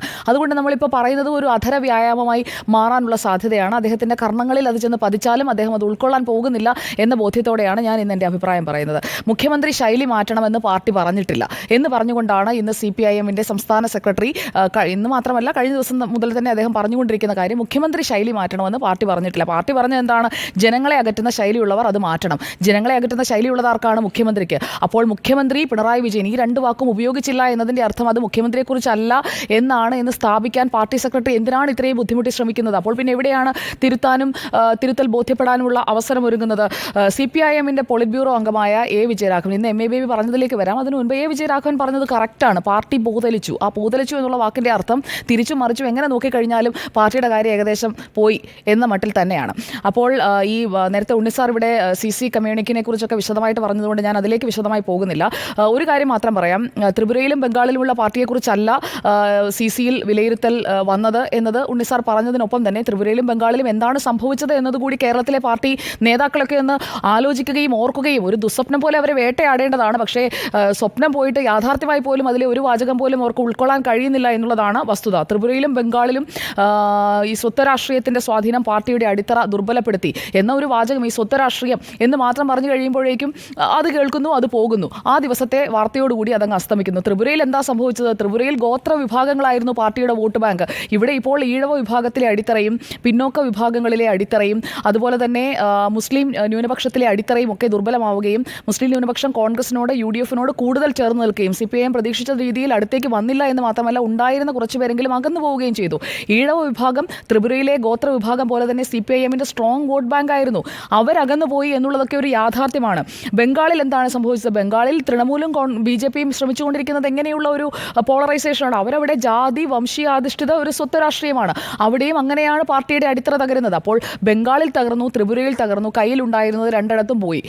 ഇവിടെയും അതുപോലെ പോയിക്കൊണ്ടിരിക്കുകയാണ്. എന്നിട്ടും അത് തിരിച്ചറിയാനും തിരുത്താനും തയ്യാറാകുന്നില്ല. വീണ്ടും തെറ്റിയിട്ടില്ല, എനിക്ക് തെറ്റ് പറ്റില്ല എന്ന് ആവർത്തിച്ച് പറഞ്ഞുകൊണ്ട് എന്തെങ്കിലും കാര്യമുണ്ടോ എന്ന് ഞാൻ കരുതുന്നില്ല. ഈ PSC അംഗത്വത്തിൻ്റെ വിഷയത്തിലേക്കൊക്കെ നമുക്ക് വരാം. അതിനേക്കാളും പ്രധാനപ്പെട്ട കാര്യം എന്താണ് ഇവിടെ? എനിക്ക് മനസ്സിലായത് ഇവിടെ രോഗം എന്താണെന്നറിയാം, പക്ഷേ ചികിത്സിക്കാനായിട്ട് രോഗി അങ്ങോട്ട് നിന്നു കൊടുക്കുന്നില്ല. അതാണ് ഇവിടുത്തെ പ്രശ്നം. ആ രോഗിക്ക് നല്ല ഒരു ശസ്ത്രക്രിയ കൊടുക്കുകയാണെങ്കിൽ കേരളത്തിലെ പാർട്ടി രക്ഷപ്പെടും എന്നുള്ളതാണ് വസ്തുത. അപ്പോൾ രോഗിയോട് നിങ്ങൾക്ക് വേണ്ടത് ശസ്ത്രക്രിയയാണ് എന്ന് പറയാൻ പാർട്ടി സെക്രട്ടറിക്ക് പേടിയാണ്. അതുകൊണ്ട് ആ രോഗിയല്ല, രോഗിയുടെ പേരില്ലല്ലോ, ചീട്ടിൽ ആ രോഗിയുടെ പേരില്ലല്ലോ. പറയുന്നത് അങ്ങനെയാണ്. വിലയിരുത്തലിൽ മുഖ്യമന്ത്രി എന്നോ പിണറായി വിജയനെന്നോ പറയുന്നില്ല. ശൈലി മാറ്റണം, ധാർഷ്ട്യം എന്നൊക്കെയുള്ള വാക്കുകളാണല്ലോ. അല്ലാതെ പേരെടുത്ത് പറഞ്ഞില്ല എന്ന് വെച്ചുകൊണ്ട് ചെയ്ത് തെറ്റ് ആരുടേതാണ് എന്ന് നമുക്കറിയാമെന്നുണ്ടെങ്കിൽ നമ്മളത് മനസ്സിലാക്കി പോകേണ്ടേ. അപ്പോൾ കൃത്യമായി ചികിത്സിക്കേണ്ട രോഗിയോട് നിങ്ങൾക്ക് വേണ്ടത് ശസ്ത്രക്രിയയാണ്, ഓയിൻമെൻറ്റ് കൊണ്ട് ഇത്തവണ അസുഖം മാറില്ല എന്ന് പറഞ്ഞു കൊടുക്കാൻ പാർട്ടി തയ്യാറാകണം, പാർട്ടി സെക്രട്ടറി തയ്യാറാകണം. അല്ലാതെ ഇങ്ങനെ പറഞ്ഞുകൊണ്ടേ ഇരുന്നിട്ട് എന്താ കാര്യം? താഴെ തട്ടിലേക്കൊക്കെ പോയിട്ട് നിങ്ങളുടെ കണക്ക് തെറ്റിപ്പോയി, നിങ്ങൾ തന്ന കണക്ക് തെറ്റിപ്പോയതുകൊണ്ടാണ് പാർട്ടി തോറ്റോ എന്ന് പറഞ്ഞാൽ കണക്ക് ശരിയാകണമെന്നുണ്ടെങ്കിലേ മുകളിലത്തെ പെരുമാറ്റം നന്നാകണം. എന്നാൽ മാത്രമേ താഴത്തെ കണക്ക് ശരിയാവുകയുള്ളൂ. അതാണ് ഈ പാർട്ടിക്ക് സംഭവിച്ചുകൊണ്ടിരിക്കുന്നത്. അപ്പോൾ ഇവിടെ ഈ തെറ്റ് തിരുത്തും എന്ന് 10 പ്രാവശ്യം പല സമ്മേളനങ്ങളിൽ പോയി പറഞ്ഞിട്ടൊന്നും ഈ ആ വായ്ത്താരി കൊണ്ടൊന്നും ഒരു കാര്യവുമില്ല. നമ്മൾ പറയേണ്ട കാര്യങ്ങൾ ബ്ലണ്ടായി തന്നെ പറയണമല്ലോ സാറേ. അതായത് ഈ അതീവ ഗുരുതരമായ തിരിച്ചടിയാണ് എന്നുള്ളത് ആ പാർട്ടി തിരിച്ചറിയണം. ഇത്രയും വലിയൊരു തിരിച്ചടിയിൽ നിന്നും കരകയറണം. ത്രിപുരയും ബംഗാളും പോലെ കേരളത്തിൽ സംഭവിക്കരുത്. ഇതൊക്കെ ആ പാർട്ടിക്ക് വേണ്ട ആഗ്രഹമാണ്, ആ പാർട്ടിയിൽ നിൽക്കുന്ന ആളുകൾക്ക് വേണ്ട ആഗ്രഹമാണ്. അല്ലാതെ നമ്മുടെ എല്ലാവരുടെയും ആഗ്രഹം മാത്രമായി അത് മാറരുത്. ഇവിടെ കണക്കിന് കുറ്റം പറയുന്നു. കണ്ണൂരിൽ നിന്ന് വന്ന കണ്ണൂർ ലോബി എന്ന് തന്നെ പറയാം. കണ്ണൂരിലെ സഖാക്കളുടെ ഒരു ധാർഷ്ട്യം അല്ലെങ്കിൽ അവരുടെ ഒരു താൻപോരിമ അത് കേരളത്തിലെ പാർട്ടിയെ മൊത്തത്തിൽ അങ്ങ് വിഴുങ്ങിയിരിക്കുകയാണ്. അതാണ് ഈ പാർട്ടിക്ക് സംഭവിച്ചിരിക്കുന്നത്. ആ ധാർഷ്ട്യം, താൻപോരിമ അത് മുഴുവൻ നേതാക്കളിലേക്കും, അത് താഴെ തട്ട് മുതൽ മുകളിലത്തെ തട്ടിലിരിക്കുന്ന മുഖ്യമന്ത്രി വരെയുള്ളവർക്ക് ആ ധാർഷ്ട്യം ഇങ്ങനെ അവരെ അങ്ങ് വിഴുങ്ങിയിരിക്കുകയാണ്. അതാണ് ഇവിടെ സംഭവിച്ചിരിക്കുന്നത്. സംസാരിക്കുമ്പോൾ ജാഗ്രത വേണമെന്ന് ഇപ്പോഴാണോ കണ്ടെത്തിയത്? നേരത്തെ കണ്ടെത്തിയതല്ലേ? എന്നിട്ട് ആ ജാഗ്രത എവിടെയാണ് ഉണ്ടായത്? മുഖ്യമന്ത്രിക്കുണ്ടായോ? MV ഗോവിന്ദ മാഷിനുണ്ടായോ? AK ബാലനുണ്ടായോ? EP ജയരാജനുണ്ടായോ? അപ്പോൾ സംസാരിക്കുമ്പോഴേ ജാഗ്രത, അതേക്കുറിച്ച് താഴെയുള്ള ആളുകളോട് പറയുന്ന നേതാക്കൾക്ക് തന്നെ ആ ജാഗ്രത പോയിട്ട് തന്നെ കാലം കുറയായി. ഈ നേരത്തെ സൂചിപ്പിച്ച മാർഗരേഖ അത് പെട്ടിയിൽ വെച്ചിട്ട് അവിടെ ഇരിക്കട്ടെ എന്നേ പറയാൻ കഴിയുള്ളൂ. കാരണം ആ മാർഗരേഖ അനുസരിച്ച് ഏതെങ്കിലും തരത്തിൽ തെറ്റുകൾ തിരുത്തി മുന്നോട്ട് പോകുന്നുണ്ടോ? ഒന്നുമില്ല. പിന്നെ ഈ നേതാക്കളുടെ ധാർഷ്ട്യം മാറണം എന്ന് മാധ്യമങ്ങൾ പറയുമ്പോൾ ആ മാധ്യമങ്ങളെ പഴിക്കുകയാണ്. നിങ്ങളാരും ഞങ്ങളെ നന്നാക്കാൻ വരട്ടെ, നിങ്ങളെ നന്നാക്കിയിട്ട് ഞാൻ പറയുന്നത് നന്നാക്കുക എന്നുള്ളതല്ലല്ലോ, ചൂണ്ടിക്കാണിക്കുകയാണ്. നന്നാകുമെന്ന് ഉറപ്പൊന്നുമില്ല, നന്നാകുമെന്നുള്ള പ്രതീക്ഷയും കൂടി ഇപ്പോൾ പോയിരിക്കുകയാണ്. കാരണം ഈ തിരുത്താനുള്ള ഉദ്ദേശമില്ല എന്നുള്ളത് വളരെ ക്ലിയർ ആണ്. അല്ല എന്നുണ്ടെങ്കിൽ ആരുടേതാണ് ശൈലി മാറ്റം എന്നുള്ളതിന് മാധ്യമങ്ങൾ പറഞ്ഞ കടക്കൂപുറത്ത് അല്ലെങ്കിൽ മാധ്യമങ്ങളോട് പറഞ്ഞ കടക്കൂപുറത്ത് ആ ഒരു വാക്കിലേക്ക് മാത്രം, സിംഗിൾ പോയിന്റിലേക്ക് ചെന്നുകൊണ്ട് അങ്ങ് എത്തിച്ച് അതിൽ മാത്രം ചുരുക്കി കാണുമ്പോഴേക്കും മുഴുവൻ പിക്ചർ കാണാതെ പോവുകയാണ് പാർട്ടിയും നേതാക്കളും എന്നുള്ളതാണ് ഇവിടെ സംഭവിക്കുന്നത്. ഇവിടെ ഇന്ന് നമ്മുടെ ഇന്റർവ്യൂവിൽ R ശ്രീജിത്തിന് കൊടുത്ത ഇന്റർവ്യൂവിൽ MV ഗോവിന്ദ മാഷ് പറഞ്ഞ എന്താണ്? മന്ത്രിസഭയ്ക്ക് കുഴപ്പമില്ല, മന്ത്രിമാരെല്ലാം മിടുക്കരാ. പിന്നെ ഈ ഭരണവിരുദ്ധ വികാരം വന്നത് എങ്ങനെയാ? അപ്പോൾ മന്ത്രിസഭയ്ക്കും മന്ത്രിമാർക്കും കുഴപ്പമില്ല എങ്കിൽ മുഖ്യമന്ത്രിക്കാണ് കുഴപ്പം. അതെന്താണ് MV ഗോവിന്ദൻ മാഷ് സമ്മതിക്കാത്തത്? മന്ത്രിസഭയ്ക്കും മന്ത്രിമാർക്കും കുഴപ്പമില്ല, എല്ലാവരും മിടുക്കരാണെങ്കിൽ ഈ ഭരണവിരുദ്ധ വികാരം എവിടെ നിന്ന് വന്നു? ഭരിച്ചത് വേറെ ആരെങ്കിലും ആണോ? മന്ത്രിസഭയും മന്ത്രിമാരും അല്ലാതെ ഈ ഭരണവിരുദ്ധ വികാരം, ഉദ്യോഗസ്ഥരുടെ മോശം പെരുമാറ്റം കൊണ്ട് അല്ലെങ്കിൽ ഉദ്യോഗസ്ഥ തലത്തിലെ അഴിമതി കൊണ്ട്, ഉദ്യോഗസ്ഥരുടെ അഹന്ത കൊണ്ട് പാർട്ടി തോറ്റോ? എവിടെയാണ് ഈ വീഴ്ച എന്നത് ഉൾക്കൊള്ളാൻ കഴിയുന്നില്ല. ഭരണവിരുദ്ധ വികാരം എന്ന് വിലയിരുത്തൽ കൃത്യമായി വന്നതിന് ശേഷവും വീണ്ടും മന്ത്രിമാരെ ഒന്നും മാറ്റേണ്ട കാര്യമില്ല എന്ന് പറയുമ്പോൾ അതിൽ വസ്തുനിഷ്ഠമായ ഒരു വിലയിരുത്തലാണ് അതെന്ന് കരുതുക വയ്യ. അത് ജനങ്ങൾക്ക് മനസ്സിലായി കഴിഞ്ഞിട്ടുള്ള കാര്യമാണ്. ഈ ഭരണത്തോട് കേരളത്തിലെ ജനങ്ങൾക്ക് മടുത്തു, വെറുത്തു, അവർ ഉപേക്ഷിച്ചു. ആ ഉപേക്ഷിച്ചതിന് തെളിവാണ് ഈ മാൻഡേറ്റ്. അത് ഉൾക്കൊണ്ടുകൊണ്ട് തിരുത്തിക്കഴിഞ്ഞാൽ തിരിച്ചു വരാം. അല്ലെങ്കിൽ കൂടുതൽ തകർച്ചയിലേക്ക് ത്രിപുരയും ബംഗാളും ഒക്കെ തൊട്ടു മുന്നിൽ പാർട്ടി അസ്തമിക്കുന്നത് ഇങ്ങനെ കണ്ടു നിൽക്കാം. എനിക്ക് ശേഷം പാർട്ടി വേണ്ട എന്നുള്ള തീരുമാനമാണ് ചില നേതാക്കൾക്കെങ്കിൽ ഓക്കെ, ഞാനുള്ള കാലം കേരളത്തിൽ CPIM ഉണ്ടായാൽ മതി, അല്ലെങ്കിൽ ഞാനുള്ള കാലം കേരളത്തിൽ CPIM ഭരിച്ചാൽ മതി, ഞാനായിരിക്കണം CPIMന്റെ അവസാനത്തെ മുഖ്യമന്ത്രി എന്നാണ് തോന്നലെങ്കിൽ പിന്നെ പറഞ്ഞിട്ട് കാര്യമില്ല, തിരുത്തേണ്ട. ഇതോടുകൂടി ആ പാർട്ടി അങ്ങ് അസ്തമിക്കട്ടെ. ഈ തിരുത്തുന്നത് എന്താണോ അത് ജനം അറിയണം. കാരണം ജനം സ്വീകരിച്ച ഒരു രാഷ്ട്രീയ പാർട്ടിയാണ്, ജനം അധികാരത്തിലെത്തിച്ച ഒരു രാഷ്ട്രീയ പാർട്ടിയാണ്. അതുകൊണ്ട് തന്നെ ജനകീയ അടിത്തറയുള്ള ഒരു പാർട്ടിയായി CPIM കേരളത്തിൽ നിലനിൽക്കണം എന്ന് ആഗ്രഹിക്കുന്ന ആളുകൾ തന്നെയാണ് കേരളത്തിലുള്ളത്. അല്ലാതെ CPIM അങ്ങ് അസ്തമിച്ചതിന് ശേഷം BJP വരട്ടെ, തൃണമൂൽ അതുപോലെ തന്നെ BJP ഒക്കെ ബംഗാളിൽ വളർന്നതുപോലെ ഇവിടെ കോൺഗ്രസും BJPയും വളരട്ടെ, അങ്ങനെയുള്ള ആഗ്രഹമൊന്നും കേരളത്തിലെ ജനങ്ങൾക്കില്ല. എല്ലാ പാർട്ടികളും ഇവിടെ ഉണ്ടാകണമെന്ന് ആഗ്രഹിക്കുന്നത് കൊണ്ടാണ് CPIMനോട് തിരുത്തി മുന്നേറണമെന്ന് പറയുന്നത്. അല്ലാതെ CPIM അസ്തമിക്കണമെന്നാണെന്നുണ്ടെങ്കിൽ എങ്ങനെയെങ്കിലും നശിച്ച് പണ്ടാരം അടങ്ങി പോകട്ടെ എന്ന് പറഞ്ഞുകൊണ്ട് മാറി നിന്നാൽ പോരെ. അങ്ങനെയല്ലല്ലോ. ഏറ്റവും കൂടുതൽ വിമർശനം CPIMന് നേരെ വരുന്നതിനെ ആണ് ഇപ്പോൾ വിമർശിച്ച് കാണുന്നത്. നേതാക്കളൊക്കെ ചർച്ചകളിലൊക്കെ വന്നിരുന്നത്, നമ്മുടെ ചർച്ചയിലും മറ്റു ചർച്ചകളിലുമെല്ലാം CPIMനെ നിങ്ങൾ വിമർശിക്കുന്നുള്ളൂ, കോൺഗ്രസിനെതിരെ നിങ്ങൾ ചർച്ച ചെയ്യുന്നില്ല. കോൺഗ്രസിനെതിരെ എത്ര ചർച്ച ചെയ്തു? ഇന്നത്തെ ക്യാപ്സൂൾ അതാണ്. എല്ലാ ചാനൽ ചർച്ചകളിലെയും ക്യാപ്സൂൾ അതാണ്. നിങ്ങൾ എത്ര ചർച്ചകൾ കോൺഗ്രസിനെതിരെ ചെയ്തു, എത്ര ചർച്ചകൾ നിങ്ങൾ BJPക്കെതിരെ ചെയ്തു എന്ന് അവതാരകരോട് ആവർത്തിച്ച് ചോദിച്ചുകൊണ്ടേയിരിക്കുകയാണ്. ചർച്ചയുടെ എണ്ണത്തിലാണോ കാര്യം? തിരുത്തേണ്ട വസ്തുതകൾ, ഉണ്ടാകുന്ന സംഭവങ്ങൾ, ഉണ്ടാകുന്ന പ്രശ്നങ്ങൾ, അതിൽ പൊതുസമൂഹം ചർച്ച ചെയ്യുന്ന കാര്യങ്ങൾ, അതിലൊക്കെയാണ് ചർച്ച നടക്കുന്നത്. അപ്പോൾ അതുപോലും മനസ്സിലാകുന്നില്ല, അതായത് ഉൾക്കൊള്ളാൻ കഴിയുന്നില്ല. ഹൃദയവിശാലത എന്ന് പറയുന്നത് എല്ലാവരിലും ഉള്ള ഒരു ഗുണമൊന്നുമല്ല. ആ ഹൃദയവിശാലതയോടുകൂടി ഇക്കാര്യങ്ങളെ നോക്കിക്കാണാൻ CPIMന് ഡോക്ടർ അരുൺ എന്തോ എതിർക്കാനുണ്ട്. ഞാൻ പറഞ്ഞത് പൂർത്തിയാക്കിയിട്ട് എതിർക്കാം നമുക്ക്. അപ്പോൾ ശരി, ഞാൻ പൂർത്തിയാക്കിക്കോട്ടെ. അപ്പോൾ എല്ലാവരും കാത്തു നിൽക്കുകയാണ് പ്രേക്ഷകരെ, നിങ്ങളും കാത്തു നിൽക്കുക. അപ്പോൾ തിരുത്തൽ വാക്കിലും പ്രവൃത്തിയിലും പോരാ, ജനങ്ങൾക്കത് ബോധ്യമാകണം എന്ന പോയിന്റാണ് ഞാൻ പറയാൻ വന്നത്. തെരഞ്ഞെടുപ്പിൽ ഉണ്ടാകുന്ന ഒരു തിരിച്ചടി, കഴിഞ്ഞ തവണയും ഒരു സീറ്റാണ് ഉണ്ടായിരുന്നത്, ഇത്തവണയും ഒരു സീറ്റാണ് ഉണ്ടായത്. വലിയ തിരിച്ചടി ഉണ്ടായില്ല സാങ്കേതികമായി പറയുകയാണെങ്കിൽ. പക്ഷേ അടിത്തറ ഇങ്ങനെ തുരുമ്പ് പിടിച്ച് ദ്രവിച്ചുകൊണ്ടിരിക്കുകയാണ്. അപ്പോൾ ആ ദ്രവിക്കുന്നത് കണ്ടിട്ട് വീണ്ടും നോക്കി നിൽക്കുകയാണ് എന്നുണ്ടെങ്കിൽ ഈ പാർട്ടി ദ്രവിച്ച് ഇല്ലാതാകും. പൂതലിക്കുക എന്ന് പറഞ്ഞത് അതുപോലെയാണ്. അങ്ങനെ ചിതലെടുത്ത് ദ്രവിച്ച് ഇല്ലാതാകും കേരളത്തിൽ. ഇവിടെ ഇങ്ങനെ ഒരു പാർട്ടി ഉണ്ടായിരുന്നു, ഇവിടെ ഇങ്ങനെ ഒരു മുഖ്യമന്ത്രി ഉണ്ടായിരുന്നു, ഇവിടെ ഇന്ന ആളുകൾ ഭരിച്ചിരുന്നു, ഇവിടെ ഒരു പാർട്ടി ഓഫീസ് ഉണ്ടായിരുന്നു എന്നൊക്കെ ത്രിപുരയിലെയും ബംഗാളിലെയും പോലെ കേരളത്തിൽ ഇരുന്ന് പറയേണ്ടി വരും. അതുണ്ടാകാതിരിക്കാനാണ് ആളുകൾ ഇങ്ങനെ പറഞ്ഞുകൊണ്ടേയിരിക്കുന്നത്. വ്യത്യസ്തമായ തോതിലാണ് ഇടതുപക്ഷത്തിന് സ്വാധീന മേഖലകളിൽ ബഹുജന അടിത്തറ തകർന്നിട്ടുള്ളത്. അതൊരു വസ്തുതയാണ്. അപ്പോൾ MA ബേബി പറഞ്ഞ വാചകം തന്നെയാണ് ശരി. അതായത് മുഴങ്ങുന്നത് ഇടതുപക്ഷത്തിന്റെ അപായമണിയാണ്. അത് തിരിച്ചറിയാൻ, അത് കേൾക്കാൻ കഴിയാതെ കാത് കൊട്ടിയടച്ചിരിക്കുകയാണ് എന്നുണ്ടെങ്കിൽ ഈ A വിജയരാഘവൻ പറഞ്ഞതുപോലെ പൂതലിച്ചു പോകുന്നത് ഇങ്ങനെ അടർന്നടർന്ന് വീഴും. ആ വീഴുന്നത് ഇങ്ങനെ കണ്ടിരിക്കേണ്ടിയിരിക്കും. പിന്നെ MA ബേബി ഈ ലേഖനത്തിൽ ഒതുക്കിയത് എന്താണ് എന്നുള്ള ചോദ്യമാണ് അദ്ദേഹത്തോട് ചോദിക്കാനുള്ളത്. കാരണം ഇതൊക്കെ തുറന്നു കാട്ടി തിരുത്താനായിട്ടുള്ള ബുദ്ധിയും മേധാശക്തിയും എല്ലാം ഉള്ള ആളാണല്ലോ. എന്നിട്ട് എന്തുകൊണ്ട് നേതാക്കളോട് ഇത് കൃത്യമായി പറയുകയും അത് ചൂണ്ടിക്കാട്ടുകയും ചെയ്യുന്നില്ല? ഈ തിരുവനന്തപുരത്തെ ബ്രാഞ്ച് സെക്രട്ടറിമാർക്കുള്ള റിപ്പോർട്ടിങ്ങിൽ ഗോവിന്ദമാഷ് പറഞ്ഞത് എന്താണ്? സഖാക്കൾക്ക് പണത്തിനോട് ആർത്തിയാണെന്ന്. അവിടെ മാത്രമാണോ? തിരുവനന്തപുരത്തെ ബ്രാഞ്ച് സെക്രട്ടറിമാർക്ക് മാത്രമാണോ ആർത്തി? പണത്തിനോടുള്ള ആർത്തി, എങ്ങനെ സാമ്പത്തിക നേട്ടം ഉണ്ടാക്കാം, അങ്ങനെയുള്ള കാര്യങ്ങളൊക്കെ പാർട്ടിയിൽ അനഭിലഷണീയമായ പ്രവണതകൾ പിടിമുറുക്കിയിട്ടുണ്ടെങ്കിൽ ഉണ്ട് എന്നുള്ളത് പല ഘട്ടത്തിൽ ബോധ്യപ്പെട്ട കാര്യമാണ്. അപ്പോൾ അതൊക്കെ തിരുത്തുന്നതിനായി പാർട്ടി തന്നെ ഒരു ശസ്ത്രക്രിയയ്ക്ക് ഇറങ്ങണം. മറുഭാഗത്ത് നിൽക്കുന്ന രോഗി ആരാണെന്ന് നോക്കരുത്. രോഗത്തിനാണ് ചികിത്സ.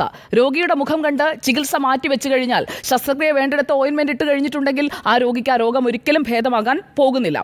ഇനി മുഖ്യമന്ത്രിയെ വിമർശിക്കാൻ ഭയമില്ല എന്ന് പറയുന്ന ഗോവിന്ദൻ മാഷ് മുഖ്യമന്ത്രിയുടെ പേര് ഇതിൽ പറയുന്നില്ല എന്ന് പറഞ്ഞ് ന്യായീകരിക്കാൻ ശ്രമിക്കുന്നത് എന്തിനാണ്? മുഖ്യമന്ത്രി എന്ത് ശൈലിയാണ് മാറ്റേണ്ടതെന്ന് തിരിച്ച് അഭിമുഖം നടത്തുന്ന R. ശ്രീജിത്തിനോട് ചോദിക്കുകയാണ്, എന്ത് ശൈലിയാണ് മാറ്റേണ്ടതെന്ന്. പാർട്ടിക്കും പാർട്ടി സെക്രട്ടറിക്കും തിരിച്ചറിഞ്ഞില്ലെങ്കിൽ പിന്നെ ഈ മാധ്യമങ്ങളാണോ, നിങ്ങൾ വിമർശിക്കുന്ന മാധ്യമങ്ങളാണോ തിരിച്ചു പറഞ്ഞു കൊടുക്കേണ്ടത്? മുഖ്യമന്ത്രി Pinarayi Vijayan A to Z ഇന്ന കാര്യങ്ങൾ മാറ്റണം. അങ്ങനെയല്ല. ഒരു പാർട്ടി സംവിധാനത്തിൽ, പാർട്ടി ചട്ടക്കൂടിൽ, പാർട്ടി ശരീരത്തിനുള്ളിൽ നിൽക്കുന്ന മുഖ്യമന്ത്രി പിണറായി വിജയൻ എന്ന് പറയുന്ന വ്യക്തിക്ക് എന്ത് മാറ്റമാണ് വരുത്തേണ്ടത് എന്നുള്ളത്, ശൈലിയിൽ എന്ത് തിരുത്തലാണ് വരുത്തേണ്ടതെന്നുള്ളത് ആ പാർട്ടി തന്നെയാണ് പറഞ്ഞു കൊടുക്കേണ്ടത്. ശരീരം തിരുത്തിയില്ല എന്നുണ്ടെങ്കിൽ തല താഴെ വീഴുമ്പോഴേ, ചിതലരിച്ച ആ വീട് മുഴുവൻ പൊളിഞ്ഞു വീഴുമ്പോഴേ പാർട്ടിക്ക് അത് മനസ്സിലാക്കാൻ കഴിയൂ എന്നുള്ളതാണ്. അപ്പോൾ കളയുണ്ട്.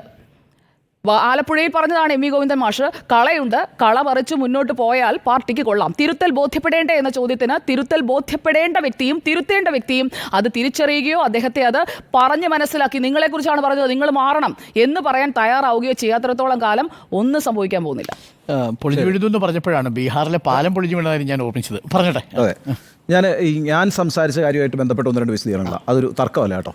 അതായത് ഒന്ന്, ഞാനിന്ന് സംസാരിച്ചു തുടങ്ങിയപ്പോൾ തന്നെ പറഞ്ഞിരുന്നു, വാക്ക്, പ്രവൃത്തി, ജീവിതശൈലി, ഇത് ഈ തെരഞ്ഞെടുപ്പുമായി ബന്ധപ്പെട്ട് CPM എന്തെങ്കിലും പ്രശ്നങ്ങൾ ഉണ്ടാക്കിയിട്ടുണ്ടോ എന്നുള്ള MA ബേബിയുടെ പ്രസ്താവത്തെ അടിസ്ഥാനപ്പെടുത്തിക്കൊണ്ടാണ് ഞാൻ എൻ്റെ നിലപാട് വിശദീകരിച്ചത്. ഒന്നാമത്തെ കാര്യം. അതിനകത്ത് ഈ പറയുന്ന പല ദിവസങ്ങളിലായിട്ട് നമ്മൾ എന്തുകൊണ്ട് CPM തോറ്റു എന്നതിൻ്റെ ഓരോരോ ഘടകങ്ങളായി ചർച്ച ചെയ്തിട്ടുണ്ട്. അതിനകത്ത് ഈ പറയുന്ന ഭരണ രംഗത്തെ പരാജയം അടക്കമുള്ള കാര്യങ്ങൾ ചർച്ച ചെയ്തിട്ടുള്ളതുകൊണ്ടാണ് ശൈലി മാത്രമായിട്ട് ഞാൻ എടുത്തിട്ടുള്ളത്. അല്ലാതെ ശൈലി എന്ന ഒറ്റ കാരണത്താൽ പിന്നെ ഇവിടെ CPM തോറ്റു എന്ന് വിചാരിക്കുന്ന മണ്ടത്തരം എനിക്കില്ല. ഒരുപാട് ഘടകങ്ങൾ പ്രവർത്തിക്കുമ്പോഴാണ് ഒരു തോൽവി ഉണ്ടാവുക. രണ്ടാമത്തെ കാര്യം, നമ്മൾ ഈ പിണറായി വിജയൻ ശൈലി മാറ്റണോ എന്ന് പറയുമ്പോൾ വളരെ പെട്ടെന്ന് ഇക്വേറ്റ് ചെയ്യുന്ന ഉമ്മൻചാണ്ടിയുമായിട്ട് ബന്ധപ്പെട്ടാണ്. ഉമ്മൻചാണ്ടി കളിച്ചിരിച്ചില്ലേ, ഉമ്മൻചാണ്ടി എല്ലായിടത്തും പോയി ജനങ്ങളെ കണ്ടില്ലേ, എന്നിട്ട് ഉമ്മൻചാണ്ടി തോറ്റില്ലേ എന്ന് ചോദിക്കുമ്പോൾ ഉമ്മൻചാണ്ടിയുടെ ശൈലിയിലേക്ക് പിണറായി വിജയൻ മാറണമെന്നൊരു അഭിപ്രായം എനിക്കില്ല. അങ്ങനെ ഒരു അഭിപ്രായത്തിൻ്റെ അടിസ്ഥാനത്തിലല്ല ഞാനത് പറയുന്നത്. നോക്കൂ, പിണറായി വിജയൻ്റെയും ഉമ്മൻചാണ്ടിയുടെയും ഗവൺമെൻറ്റിന് മുമ്പ് 2006 മുതൽ 2011 വരെ ഇവിടെ VS അച്യുതാനന്ദൻ്റെ സർക്കാരുണ്ടായിരുന്നു. ആ VS അച്യുതാനന്ദൻ്റെ സർക്കാരിനെ കുറിച്ച് ഞാൻ പറയാൻ കാരണം, 2011 നടന്ന തിരഞ്ഞെടുപ്പിൽ 2 സീറ്റിലാണ് പിന്നെ ആ അടുത്ത സർക്കാർ വരുന്നത്, ഉമ്മൻചാണ്ടി സർക്കാർ വരുന്നത്. അത് തന്നെ VS അച്യുതാനന്ദനുമായി ഞാൻ നടത്തിയ ഒരു അഭിമുഖത്തിൽ VS തന്നെ പറഞ്ഞിട്ടുണ്ട്, അന്ന് ഒരു തുടർഭരണം വേണ്ട എന്ന് പാർട്ടി തന്നെ ആഗ്രഹിച്ചു. ഇല്ലെങ്കിൽ അന്ന് തുടർഭരണമാണ് 2011. അന്ന് VSൻ്റെ ജനകീയത എന്താ? VS ആരുടെയും തോളത്ത് കയറത്തില്ല, ഒരാളോട് നന്നായി ചിരിച്ച് സംസാരിക്കത്തില്ല. VSൻ്റെ ജനകീയതയുടെ ഒരു പ്രത്യേകതയായിട്ട് MA ബേബി പറഞ്ഞൊരു കാര്യം ഞാൻ ഈ അവസരത്തിൽ ഓർക്കുന്നു. 2011 തെരഞ്ഞെടുപ്പിൽ VSനെ കിട്ടണം CPM സ്ഥാനാർത്ഥികൾക്കൊക്കെ അവരുടെ മണ്ഡലത്തിൽ. അതിനുള്ള തിരക്കാണ്. അപ്പോൾ VSന് അത്രയധികം തിരക്കാണ് ആ തെരഞ്ഞെടുപ്പിൽ പിന്നെ പോയിട്ട് പ്രസംഗിക്കാൻ. അങ്ങനെ ബേബി സഖാവിൻ്റെ കുണ്ടറ മണ്ഡലത്തിലേക്ക് രാത്രി 8 മണിക്കെങ്ങാണ്ട് പിന്നെ VS അച്യുതാനന്ദനെ കൊണ്ടുവന്നു. VS അച്യുതാനന്ദൻ കാറിൽ നിന്ന് ഇറങ്ങിയിട്ട് ഈ വേദിയിലേക്ക് എത്താനായിട്ട് 20 മിനിറ്റ് എടുത്തു എന്നാണ് എം എ ബേബി എന്നോട് പറഞ്ഞിട്ടുള്ളത്. 20 മിനിറ്റ് എടുത്തിട്ടാണ് അവിടുന്ന് ഈ പിന്നെ വേദിയിലേക്ക് എത്തിയത്.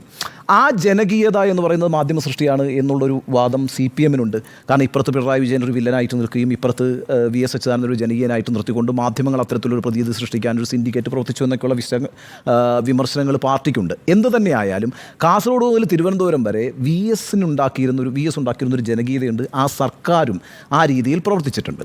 അപ്പോൾ അതൊരു മാതൃകയാക്കി എടുക്കാം. നമുക്ക് ഒരു പാർട്ടി നന്നായി ഈ സമൂഹത്തിൽ നിലനിൽക്കണമെങ്കിൽ ഉമ്മൻചാണ്ടിയെ മാതൃകയാക്കുകയേ വേണ്ട. മാത്രമല്ല ഞാൻ മറ്റേ അഭിപ്രായക്കാരനല്ല, അതായത് നിങ്ങളോട് വന്ന് ചിരിച്ച് സംസാരിക്കുകയും അപ്പുറത്ത് പോയിട്ട് മോഷണം നടത്തുകയും ചെയ്തു, ഒരു കുഴപ്പമില്ല, നിങ്ങൾ നന്നായിട്ട് ചിരിച്ചല്ലോ, നന്നായി സംസാരിച്ചല്ലോ, അപ്പോൾ ഞാൻ നിങ്ങൾക്ക് വോട്ട് ചെയ്തേക്കും, അങ്ങനെയുള്ള തെറ്റിദ്ധാരണയൊന്നും എനിക്കില്ല. അങ്ങനെയല്ല ഒരു എന്താ പറയുക, ഒരു ജനകീയ മുഖം എന്ന് പറയുന്നത്. അതുകൊണ്ട് ഉമ്മൻചാണ്ടിയുമായി ഇതിനെ ഇക്വേറ്റ് ചെയ്യേണ്ട കാര്യമേ അത് ഞാൻ മനസ്സിൽ ആലോചിച്ചിട്ട് പോലും. എൻ്റെ ജനകീയതാ സങ്കല്പം എന്ന് പറയുന്നത് പാർട്ടിയുമായി ബന്ധപ്പെട്ട് അതല്ല, ആ മാതൃകയേ അല്ല. ഇനി അതുകൊണ്ട് എന്താ പറയുക, പിണറായി വിജയൻ ചിരിക്കാത്തത് കൊണ്ടും പിണറായി വിജയൻ ഇങ്ങനെ പിണറായി വിജയൻ്റെ ശരീരഭാഷ ഒട്ടും തന്നെ ഫ്ലെക്സിബിൾ അല്ലാത്തതുകൊണ്ടും CPM ഈ തെരഞ്ഞെടുപ്പിൽ തോറ്റുപോയെന്നൊരു വിലയിരുത്തലല്ല എനിക്കുള്ളത്. അതും താങ്കൾ നേരത്തെ അരുൺ പറഞ്ഞതുപോലെ അതും ഒരു ഘടകമായി പ്രവർത്തിച്ചിട്ടുണ്ട് എന്ന് മാത്രമേ എനിക്ക് അഭിപ്രായമുള്ളൂ. ശരി, ഞാനൊരു കാര്യം പറയട്ടെ. ഇപ്പോൾ ഇന്ന് MP ഗോവിന്ദൻ പറഞ്ഞൊരു കാര്യം, മുതലാളിത്ത ചങ്ങാത്തം ജാഗ്രതയോടെ പരിഹരിക്കും. അപ്പോൾ ശ്രീത്ത് ചോദിക്കുന്നുണ്ട്, അപ്പോൾ മുതലാളികളുമായിട്ട് ബന്ധം, അതുപോലെ നമ്മളിവിടെ നമുക്കുമ്പോൾ മുതലാളിമാരുടെ ബന്ധം പരിചയമൊക്കെ ഉണ്ടാവില്ല, അത് വേണ്ടെന്ന് വെക്കുകയല്ല. പക്ഷേ കുത്തക മുതലാളിമാർ മൂന്ന് വിഭാഗത്തെയാണ് വെറുക്കപ്പെട്ടവരായി കാണുന്നത്. ഒന്ന് കുത്തക മുതലാളിമാർ, 2 ഭൂപ്രഭുക്കൾ, മൂന്നാമത്തത് സാമ്രാജ്യത്വ സാമ്പത്തിക ശക്തികൾ. ഇതാണ് ഈ 3 ഘടകങ്ങളാണ് പ്രധാനമായിട്ട് പറയുന്നത്. ഈ അടുക്കള വരെ ആക്സസ് ഉള്ളത് അതാണ് ഞാൻ പറഞ്ഞത് ഒന്ന്. അതായത് തിരുവനന്തപുരത്താണല്ലോ ഇങ്ങനെ ഒരു വിമർശനം വരുന്നത്. കരമന ഹരി പറഞ്ഞ വിമർശനം എന്താണ്? ക്ലിഫ് ഹൗസിൻ്റെ അടുക്കളയിലേക്ക് എത്തുന്ന ഒരു മുതലാളി, സ്പീക്കറുമായി ബന്ധപ്പെട്ടും പരാമർശം ഉണ്ടായിട്ടുണ്ട്. ഇപ്പോൾ നമ്മൾ മുഖ്യമന്ത്രിയുടെ ശൈലിയുമായി ബന്ധപ്പെട്ടുള്ള നമ്മൾ പറയുന്ന കാര്യങ്ങളിൽ അല്ലെങ്കിൽ ആ ചോദ്യം ശ്രീത്തിൻ്റെ ഭാഗത്തുണ്ടാകുമ്പോൾ MP ഗോവിന്ദൻ പറയുന്നത് മാധ്യമ സൃഷ്ടിയാണ് എന്ന് പറയുന്നു, വ്യക്തിഹത്യ നടത്താനുള്ള ശ്രമം നടക്കുന്നു എന്ന് പറയുന്നു. അങ്ങനെയാണോ? എല്ലാ ജില്ലാ കമ്മിറ്റികളും, ഓരോ ജില്ലാ കമ്മിറ്റിയിൽ നിന്നുള്ള വിവരങ്ങൾ വരുന്നുണ്ടായിരുന്നല്ലോ, അവരുടെ വിലയിരുത്തൽ മുഴുവൻ മുഖ്യമന്ത്രിയുടെ ശൈലി തിരുത്തണമെന്നാണല്ലോ പറഞ്ഞത്. അപ്പോൾ മാധ്യമങ്ങളാണോ അത് പറഞ്ഞത്? അല്ലല്ലോ. ഓരോ ജില്ലാ കമ്മിറ്റിക്കും ആ തോന്നൽ ഉണ്ടായത് എന്തുകൊണ്ടാണ്? ഞങ്ങൾ മാത്രമല്ല തിരുത്തേണ്ടതും, തലപ്പത്ത് തിരുത്തേണ്ടതെന്ന് അവരുടെ ബോധ്യത്തിൽ നിന്നല്ലേ. അതൊക്കെ വിലയിരുത്തിയിട്ട് പാർട്ടിക്ക് ഒരു തീരുമാനമൊക്കെ ഉണ്ടായിട്ടുണ്ടാവും. പക്ഷേ പുറത്തേക്ക് ഇപ്പോൾ പറയുമ്പോൾ ഇങ്ങനെ പറയുള്ളൂ. അതെന്തിനാണ് അങ്ങനെ ചെയ്യുന്നത്? അവിടെയാണ് പ്രശ്നം. പുറത്തേക്ക് പറയുമ്പോൾ വേറെ രൂപത്തിൽ എന്തിനാണ് അവതരിപ്പിക്കുന്നത്? സത്യസന്ധമാകാൻ പറ്റുന്നില്ല എന്നിടത്താണ് പ്രശ്നം. എനിക്ക് ഇതിനകത്തൊരു വിയോജിപ്പുള്ളത് എന്താണെന്ന് വെച്ചാൽ, ഈ കമ്മ്യൂണിസ്റ്റ് പാർട്ടിയെ ഏതെങ്കിലും ഒരു നേതാവിൽ ബന്ധിപ്പിച്ച് പ്രചരണം നടത്തുക എന്നൊരു രീതി, അത് പിണറായി വിജയൻ്റെ കാലത്തും ഉണ്ടായിട്ടുണ്ട്, VS-ൻ്റെ കാലത്തും ഉണ്ടായിട്ടുണ്ട്, ഇല്ലെന്നല്ല ഞാൻ ഈ പറയുന്നത്. അത് കമ്മ്യൂണിസ്റ്റ് പാർട്ടിയുടെ രീതിയല്ല. ഇപ്പോൾ VS-ൻ്റെ ശൈലിയിൽ അത് VS, നയനാരുടെ ശൈലിയിൽ നയനാർ, EMS-ൻ്റെ ശൈലിയിൽ EMS, അച്യുതമേനോൻ്റെ ശൈലിയിൽ അച്യുതമേനോൻ. ഇവിടെ പിണറായി വിജയനിലേക്ക് എത്തുന്ന സമയത്ത് നമ്മൾ ഇങ്ങനെയൊന്നും അല്ലല്ലോ പറഞ്ഞിരുന്നത്. പിണറായി വിജയൻ വിജയിച്ചു വരുമ്പോൾ പിണറായി വിജയൻ അതുവരെ പിണറായി വിജയനെതിരെ ഉയർത്തിയിരുന്ന എല്ലാ വിമർശനങ്ങളും പിന്നീട് പൂക്കളായി വീഴുന്നതാണ് കണ്ടത്. സുജയ, 2019 ഞാൻ ഓർമ്മിക്കുന്നു, അന്ന് ഞാൻ മറ്റൊരു ചാനലിലാണ്. അന്ന് BJP നേതാക്കളും കോൺഗ്രസ് നേതാക്കളും വന്ന് പിണറായി വിജയൻ പരാജയപ്പെടുമെന്ന് എഴുതി ഉറപ്പിച്ചു തരാമെന്ന് പറഞ്ഞിട്ടാണ് സ്റ്റുഡിയോ ഫ്ലോറിൽ നിന്ന് പോകുന്നത്. അതിന് കാരണമായി പറഞ്ഞത് അഴിമതിയുടെ ഗർത്തത്തിൽ ചെളിക്കുണ്ടിൽ വീണിരിക്കുന്നു, പ്രിൻസിപ്പൽ സെക്രട്ടറി പിടിച്ച് അറസ്റ്റ് ചെയ്തിരിക്കുന്നു, അടുത്തതായിട്ട് ജയിലിൽ കിടക്കാൻ പോകുന്നത് പിണറായി വിജയനാണെന്ന് പറഞ്ഞു, മകളാണെന്ന് പറഞ്ഞു, ലൈഫ് മിഷൻ്റെ ശാപം കിട്ടുമെന്ന് പറഞ്ഞു. ഈ പറഞ്ഞതിന് ശേഷം നമ്മുടെ ഈ ചെമ്പ് ബിരിയാണി കടത്തടക്കമുള്ള വിഷയങ്ങളുണ്ടല്ലോ, ഇതെല്ലാം ഉന്നയിച്ചിട്ട് ഫ്ലോറിൽ നിന്ന് ഒരു നേതാവ് പറഞ്ഞെന്താണെന്നറിയോ? 30 സീറ്റുകൾ പിടിച്ച് ഈ കേരളത്തിൽ അധികാരം കിട്ടുമെന്ന് പറഞ്ഞിട്ട് 2 ഹെലികോപ്റ്ററിൽ പറഞ്ഞ് സഞ്ചരിച്ചു. പേര് K. സുരേന്ദ്രൻ, പാർട്ടിയുടെ പേര് BJP. നിലം തൊട്ടില്ല, വട്ടപൂജ്യമായി പാർട്ടിയുടെ പൊസിഷൻ. അന്നെന്താ പറഞ്ഞത്? പാർട്ടി തൊലഞ്ഞു, ഈ സർക്കാർ മുടിഞ്ഞു, ജനങ്ങൾ വലഞ്ഞു. മുടിഞ്ഞു, തൊലഞ്ഞു, വലഞ്ഞു. ഈ 3 കാര്യങ്ങൾ ഇത് പറഞ്ഞത് 2019-ലാണ്. 2019 അതിനുശേഷം 2021 ആകുമ്പോഴേക്കും സർക്കാർ അധികാരത്തിൽ തിരിച്ചു വന്നു. അത് ശരി. അതിനിടയിൽ കോവിഡ് വന്നു, കരുതൽ വാർത്താ സമ്മേളനം വന്നു. അത് കണ്ടില്ലെന്ന് നടിക്കാൻ പറ്റില്ലല്ലോ. അതായത്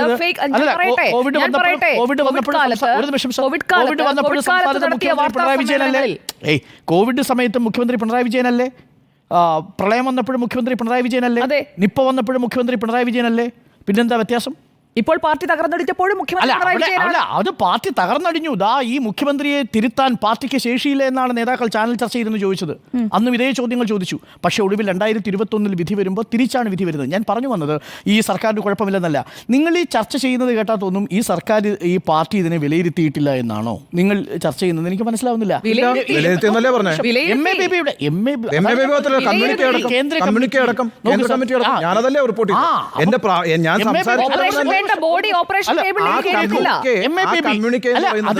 Instances of arrogant behavior of cadres from top to bottom are alienating people from the party. That's a general statement. അത് കേന്ദ്ര കമ്മിറ്റി തന്നെ പറഞ്ഞു പറഞ്ഞുകൊണ്ട് ഞാൻ സംസാരിച്ചു തുടങ്ങി. നോക്കൂ, അത് തന്നെയല്ലേ ഉണ്ണി ബാലകൃഷ്ണൻ ഒരു കേഡർ പാർട്ടി ചെയ്യേണ്ട ഏറ്റവും പ്രധാനപ്പെട്ട കാര്യം. ഒരു സംശയം അവിടെയാണ് ആ കേഡർ പാർട്ടി ചെയ്തിരിക്കുന്നത്. എന്താ, കേന്ദ്ര കമ്മിറ്റി മുതൽ ബൂത്ത് തലം വരെയുള്ള വിമർശനവും സ്വയം വിമർശനവും നടത്തിയതിനു ശേഷം പാർട്ടി എത്തിച്ചേർന്നിരിക്കുന്ന ചില നിലപാടുകളുണ്ട്. അവിടെ എന്താ ഇപ്പൊ സുജയ പറയാൻ ആഗ്രഹിക്കുന്നത് അല്ലെങ്കിൽ സ്മൃതി പറയാൻ ആഗ്രഹിക്കുന്നത്, മുഖ്യമന്ത്രി പിണറായി വിജയന്റെ ധാർഷ്ട്യം ഈ തെരഞ്ഞെടുപ്പിൽ പരാജയത്തിലേക്ക് നയിച്ചു എന്നൊരു ഏകീകരണ സമവാക്യത്തിലേക്ക് പാർട്ടി എത്തിയിട്ടില്ല. അല്ലല്ല, പാർട്ടി എത്താത്തിടത്ത് നോക്കൂ, അത് പാർട്ടി വിലയിരുത്തിയ കാര്യമല്ലേ പാർട്ടി സെക്രട്ടറിക്ക് പറയാൻ പറ്റൂ. പാർട്ടി സെക്രട്ടറിയുടെ അടുത്ത് നിന്ന് ശ്രീജിത്ത് ചോദിച്ചില്ലേ മുഖ്യമന്ത്രിയുടെ കാര്യം, അങ്ങനെ വിലയിരുത്തിയിട്ടില്ല പാർട്ടി. EP ജയരാജൻ പങ്കെടുക്കാത്ത പാർട്ടി യോഗത്തിന്റെ മിനിറ്റ്സ് ഇതാണെന്ന് പറഞ്ഞിട്ട് റിപ്പോർട്ട് ചെയ്ത ആൾക്കാർ നമ്മുടെ ഡെയിലിയിലെ നമ്മുടെ ചാനലല്ല എങ്കിൽ പോലും അതല്ലേ പ്രതീതി നിർമ്മാണം. ആ പ്രതീതി നിർമ്മാണത്തിലൂടെ എന്താ സൃഷ്ടിക്കാൻ പോകുന്നത്? ഈ മുഖ്യമന്ത്രി പിണറായി വിജയൻ ഈ ജനവിരുദ്ധനായിട്ടുള്ളൊരു നേതാവാണ് എന്ന് സ്ഥാപിച്ചെടുക്കാൻ വേണ്ടി ഒരു വിഭാഗം ശ്രമിക്കുന്നു. തീർച്ചയായിട്ടും അതിലൊരു ഘടകമുണ്ടില്ലെന്ന് ഞാൻ പറയുന്നില്ല. പക്ഷേ ഈ പരാജയത്തെ പിണറായി വിജയനിലേക്ക് കേന്ദ്രീകരിക്കുന്നത് അമിതമായ ലളിതവൽക്കരണമാണ്. ആ അമിതമായ ലളിതവൽക്കരണം എന്നുള്ളത് ഒരു കേഡർ പാർട്ടിയായ കമ്മ്യൂണിസ്റ്റ് പാർട്ടിക്ക് ഉൾക്കൊള്ളാൻ കഴിയില്ല. അതല്ല പാർട്ടിയുടെ ശൈലി. അതാണ് ആ പാർട്ടി ചെയ്തിട്ടുള്ളതെന്നാണ് ഞാൻ മനസ്സിലാക്കുന്നത്. അത് പക്ഷേ കോൺഗ്രസിലേക്ക് വരുമ്പോൾ അങ്ങനെയല്ല. കോൺഗ്രസ് വരുമ്പോൾ കൂടോത്രം വെച്ച് പരിഹരിക്കാൻ കഴിയും. പക്ഷേ കമ്മ്യൂണിസ്റ്റ് പാർട്ടിയിലേക്ക് വരുമ്പോൾ വിശദമായ വിമർശനമാണ് ആ പാർട്ടിക്ക് ആവശ്യമുള്ളത്. സ്മൃതി, ആ ആത്മവിമർശനവും സ്വയം വിമർശനവും എല്ലാ തട്ടുകളിലും നടന്നതിനു ശേഷം പാർട്ടി സംസ്ഥാന സെക്രട്ടറി നമ്മളോട് പറയുന്നു ഇതാ ഇന്ന കാര്യങ്ങളിൽ മാറ്റം വരുത്തുന്നു. എന്നാൽ അതേസമയം അമിതമായ ലളിതവൽക്കരണത്തിലൂടെ മുഖ്യമന്ത്രിയെ ചൂണ്ടിക്കാണിച്ചുകൊണ്ട് വിമർശിക്കുന്നത് ഒരു കലഗോലു സിദ്ധാന്തമാണ് എന്ന് പറയുന്നു. സർക്കാരിന്റെ വീഴ്ചയെ പറ്റി അല്ലെങ്കിൽ സർക്കാരിനെ വിമർശിക്കുന്ന സമയത്ത് സർക്കാരിനെ നയിക്കുന്ന മുഖ്യമന്ത്രിക്കെതിരെ തന്നെയാണ് വിമർശനം ആദ്യം വരിക. നോക്കൂ, അവിടെയാണ് ഒരു അപകടം. ഇതിപ്പോ സ്മൃതി പറഞ്ഞത് എന്താ, സർക്കാരിനെ നയിക്കുന്നത് മുഖ്യമന്ത്രിയാണ്, ആ മുഖ്യമന്ത്രിയുടെ കീഴിലുള്ള മന്ത്രിമാരെ മാറ്റില്ല എന്ന് സെക്രട്ടറി പറയുമ്പോൾ ഭരണവിരുദ്ധ വികാരം ഈ തെരഞ്ഞെടുപ്പിൽ തിരിച്ചടിയായിട്ടില്ല എന്നതാണ് CPM-ന്റെ വിലയിരുത്തൽ. CPI-യുടെ വിലയിരുത്തൽ വന്നിട്ടുണ്ട്. CPM-ന്റെ വിലയിരുത്തലല്ലേ പറയുന്നത്, CPI-യുടെ വിലയിരുത്തൽ വന്നുകൊണ്ടിരിക്കുക. ഭരണവിരുദ്ധ വികാരം ഒരു ഘടകമായിട്ടുണ്ട് ഞാനൊരു എക്സാമ്പിൾ അതെ, ആ CPI ഞാൻ ഉദാഹരണം പറയാം. CPI-യിലെ ഒരു മന്ത്രിയാണ് കൃഷി വകുപ്പ് മന്ത്രി P. പ്രസാദിന്റെ നെൽ കർഷകർക്ക് കൊടുക്കാനുള്ള കുടിശ്ശിക കൊടുത്തു തീർത്തിട്ടുണ്ടോ? ഭരണവിരുദ്ധ വികാരം മുഖ്യമന്ത്രിയുടെ മാത്രമാവുന്നത് എങ്ങനെയാ? നോക്കൂ, ആ ഭരണവിരുദ്ധ വികാരം ഉണ്ടാവുന്നത് എങ്ങനെയാ? ആ പാർട്ടി, ഞാൻ ഒരു ഉദാഹരണം കൂടി പറയാം, ആ വിഷയത്തിൽ തന്നെയാണ്. കേരള ബാങ്കിൽ നിന്ന് ആ നെൽകർഷകർക്ക് കൊടുക്കാനുള്ള വായ്പാ സംബന്ധമായ കാര്യങ്ങൾ SBIയിലേക്ക് മാറ്റുന്നു. SBIയിലേക്ക് മാറ്റിയപ്പോൾ എന്താ സംഭവിച്ചത്? ഒരു കൃത്യമായ പരിധി നിശ്ചയിക്കേണ്ടി വരുന്ന സാഹചര്യം ഉണ്ടാവുന്നു. ഈ CPI-യുടെ നിർബന്ധത്തിന് വഴങ്ങിയ കേരള ബാങ്കിൽ നിന്ന് മാറ്റിയതിനെ തുടർന്നാണ് ഇപ്പോൾ നെൽകർഷകർക്ക് പണം കിട്ടാത്ത അവസ്ഥയുണ്ടായത്. അതിനാരും ഉത്തരവാദിത്വം പറയും. അപ്പോൾ CPI-യുടെ വിമർശനം അതുകൊണ്ടാണ് ഇന്ന് പാർട്ടി സെക്രട്ടറി പറഞ്ഞത് അത് LDF-ന്റെ ഘടകത്തിനുള്ളിൽ പറയേണ്ടതാണ്. അതാണ് ആ പാർട്ടിയുടെ രീതി.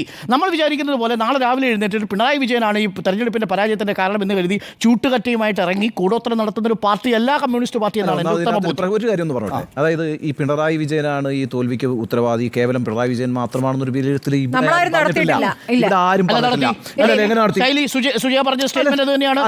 അതിനകത്തൊരു കാര്യമുണ്ട്. ഈ പറഞ്ഞ കഴിഞ്ഞ 2 ആഴ്ചയായിട്ട് മീറ്റ് ദി എഡിറ്റേഴ്സിൽ ഏറ്റവും കൂടുതൽ ചർച്ച ചെയ്തിട്ടുള്ള ടോപ്പിക് എന്താ? 24 തെരഞ്ഞെടുപ്പിലെ പരാജയത്തിൽ CPM-മായി ബന്ധപ്പെട്ടാണ്. CPM-യുമായി ബന്ധപ്പെട്ട പരാജയത്തിൻ്റെ വിവിധ ഘടകങ്ങൾ വിവിധ സമയങ്ങളിൽ നമ്മൾ ചർച്ച ചെയ്തിട്ടുണ്ട്. ക്ഷേമ പെൻഷൻ ചർച്ച ചെയ്തിട്ടുണ്ട്.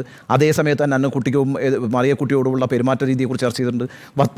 ഇനി അവശ്യ വസ്തുക്കളുടെ ഞാനീ പറയട്ടെ, 24 തെരഞ്ഞെടുപ്പിൽ എന്താണ് കേരളത്തിൽ CPM-ന് സംഭവിക്കാൻ പോകുന്നതെന്ന് തെരഞ്ഞെടുപ്പിന് മുമ്പ് മീറ്റ് ദി എഡിറ്റേഴ്സ് ചർച്ച ചെയ്തിട്ടുണ്ട്. അപ്പോഴൊക്കെ ഈ ഘടകങ്ങൾ പ്രവർത്തിക്കും എന്ന് പറഞ്ഞിട്ടുണ്ട്, വളരെ വ്യക്തമായി പറഞ്ഞിട്ടുണ്ട്. ഈ സർക്കാരിനെതിരായിട്ടൊരു സർക്കാർ വിരുദ്ധ തരംഗമുണ്ട്, ആ സർക്കാർ വിരുദ്ധ തരംഗം ഈ തെരഞ്ഞെടുപ്പിൽ പ്രവർത്തിക്കുമെന്ന് ഇവിടെ നിന്നിട്ടുള്ള എല്ലാവരും വിലയിരുത്തിയിട്ടുണ്ട്. അപ്പോൾ ആ ഘടകങ്ങളെല്ലാം കൃത്യമായി വിലയിരുത്തി പോയിട്ട് ഇന്നിപ്പം നമ്മുടെ മുമ്പിലേക്ക് വന്നിരിക്കുന്ന ഒരു വിഷയത്തിന്മേലാണ് ചർച്ച നടത്തിയിരിക്കുന്നത്. അതല്ല നമുക്ക് വേണമെങ്കിൽ ഈ രാത്രി മുഴുവൻ ഇരുന്നിട്ട് എന്തൊക്കെയാണ് അല്ല, എന്റെ കൺസേൺ ഇത്രയേ ഉള്ളൂ ഉണ്ണി ബാലകൃഷ്ണൻ. CPM അത് വിലയിരുത്തിയിരിക്കുന്നു. ഒരു തർക്കമില്ല. വളരെ പോസിറ്റീവായിട്ട് നിങ്ങൾ സ്വാഗതം ചെയ്യുകയല്ലേ ചെയ്യുക. ആ വിലയിരുത്തൽ എന്താ പറഞ്ഞിരിക്കുന്നത്? എന്ത് തെറ്റുപറ്റിയെന്നാണ് വിലയിരുത്തിയത്? അത് പാർട്ടി ഫോറങ്ങളല്ലേ? അതാണ് പ്രശ്നം. ജനങ്ങളോട് പറയണം ഞങ്ങളുടെ പിഴവുകൾ 1964 ശേഷം CPM പാർട്ടി എല്ലാ തെരഞ്ഞെടുപ്പ് പരാജയത്തിന് ശേഷം ജനങ്ങളോട് എങ്ങനെ വിലയിരുത്തുന്നത്? ചാനൽ ചർച്ച വഴിയാ? അല്ല, അന്ന് ഈ ചാനലുകളൊന്നും ഇല്ലല്ലോ. ചാനൽ ചർച്ചയിൽ വന്നിട്ട് പറയണം എന്നുള്ളതല്ല പറയുന്നത്.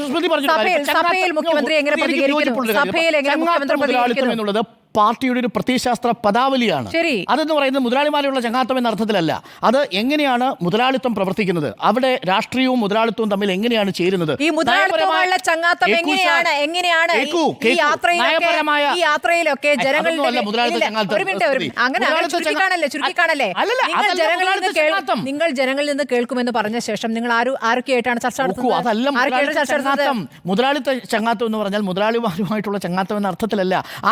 ആ മുതലാളിത്തം എന്ന് പറയുന്ന വ്യവസ്ഥ നിങ്ങളുടെ നയത്തെ എങ്ങനെയാണ് സ്വാധീനിക്കുന്നത്? അപ്പൊ കുഴപ്പമില്ല, ക്ലിഫ് ഹൗസിന്റെ അടുക്കളയിൽ കൂടി കയറുന്ന പ്രശ്നമല്ല. ക്ലിഫ് ഹൗസിന്റെ അടുക്കളയിൽ കൂടി ഒരാൾ ലളിതവൽക്കരിക്കല്ലേ, ഇതൊക്കെ തന്നെ സ്വാധീനം ഉണ്ടാക്കുന്നുണ്ടോ എന്നതാണ് ചോദ്യം. ഇവിടെ 1600 രൂപ പെൻഷൻ കൊടുക്കുന്നത് ചങ്ങാത്ത മുതലാളിത്തത്തിന്റെ ഭാഗമായിട്ടാണോ?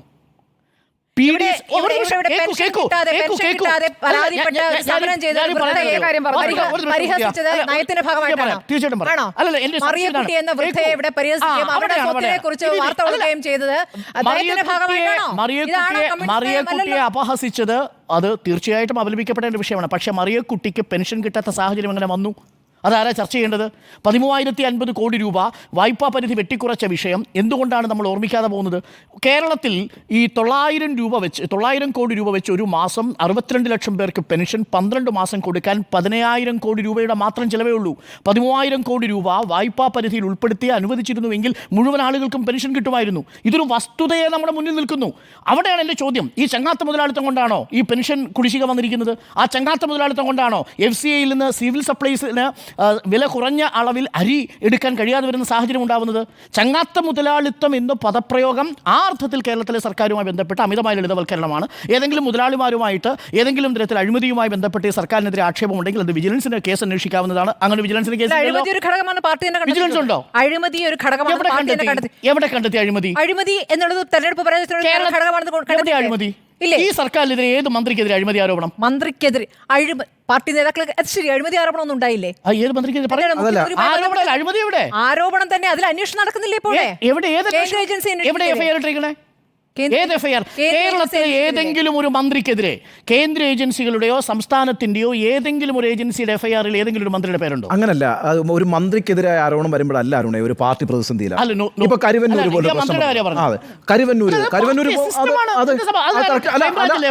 അത് മാത്രമല്ല, അത് ശരിയാ, അത് മാത്രമല്ല, അത് ഗോവിന്ദ മാസ്റ്റർ വളരെ കൃത്യമായിട്ട് പറഞ്ഞിട്ടുണ്ട്. സഹകരണ പ്രസ്ഥാനങ്ങളിൽ ഈ തുടർച്ചയായി അധികാരത്തിലിരിക്കുന്ന ആളുകളെ കുറിച്ച് അന്വേഷണം വേണം പാർട്ടി നടത്തേണ്ടതുണ്ട്.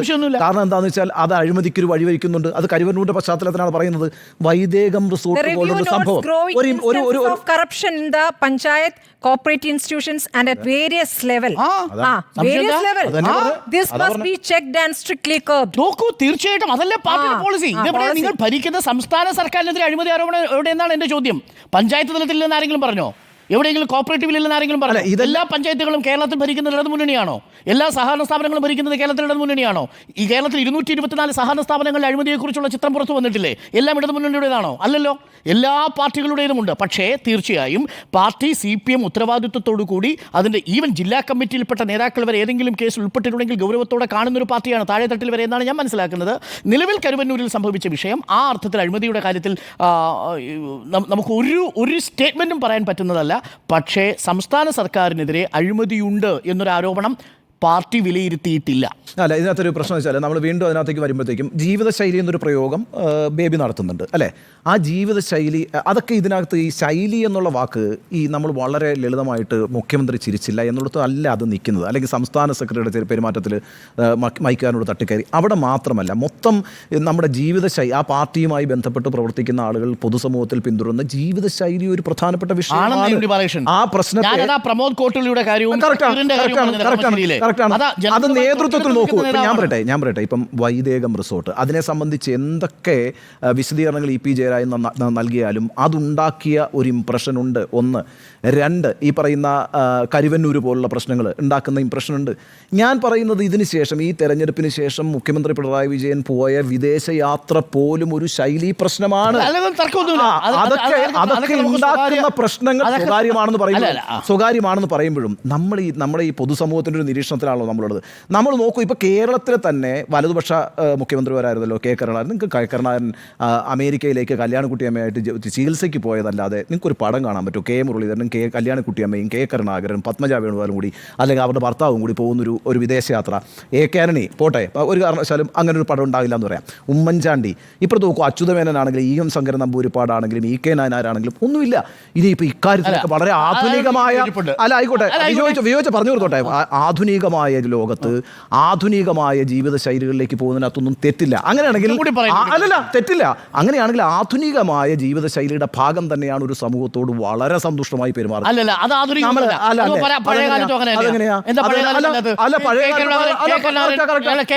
പുതിയ കാലത്തെ മനുഷ്യനാണോ? അല്ലെന്നേ.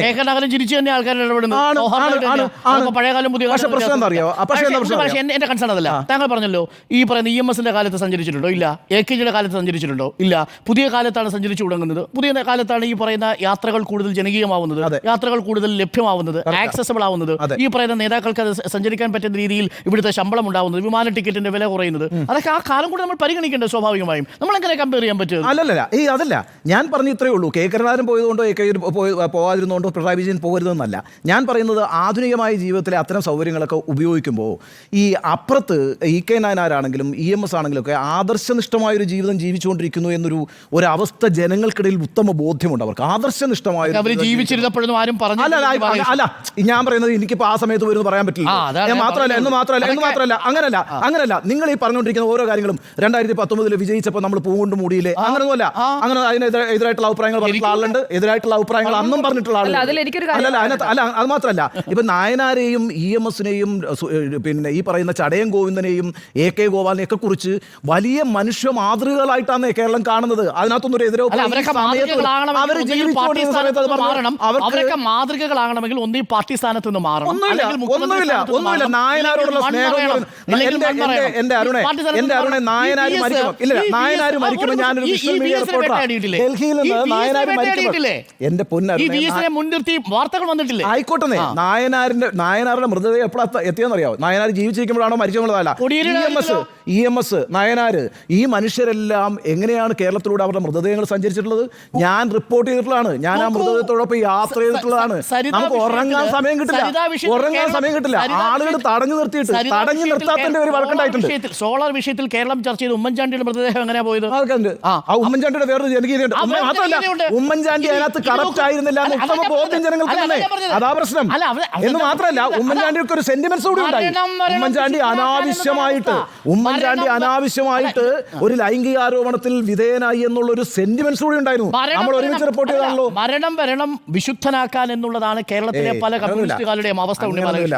സുജയ, അല്ല, ഇതിലിപ്പോ ഈ തുടർഭരണത്തെക്കുറിച്ച് നേരത്തെ ഡോക്ടർ അരുൺ പറഞ്ഞല്ലോ, ഉണ്ണി സാർ ഇവിടെ പറഞ്ഞുകൊണ്ടിരുന്നപ്പോൾ ഞാൻ അതാണ് ഇടപെടാൻ ശ്രമിച്ചത്. അതായത് ഈ തുടർഭരണം എന്ന് പറയുന്നതുണ്ടല്ലോ, ജനങ്ങളുടെ മുകളിൽ കയറി തിരുവാതിര കളിക്കാനുള്ള ലൈസൻസ് ഒന്നുമല്ല. ധാർഷ്ട്യം കാണിക്കുകയാണെങ്കിൽ അതേ ജനം തന്നെ താഴെ ഇറങ്ങണമെന്ന് പറയും. അങ്ങനെ പറഞ്ഞ ചരിത്രം കേരളത്തിലുണ്ട്.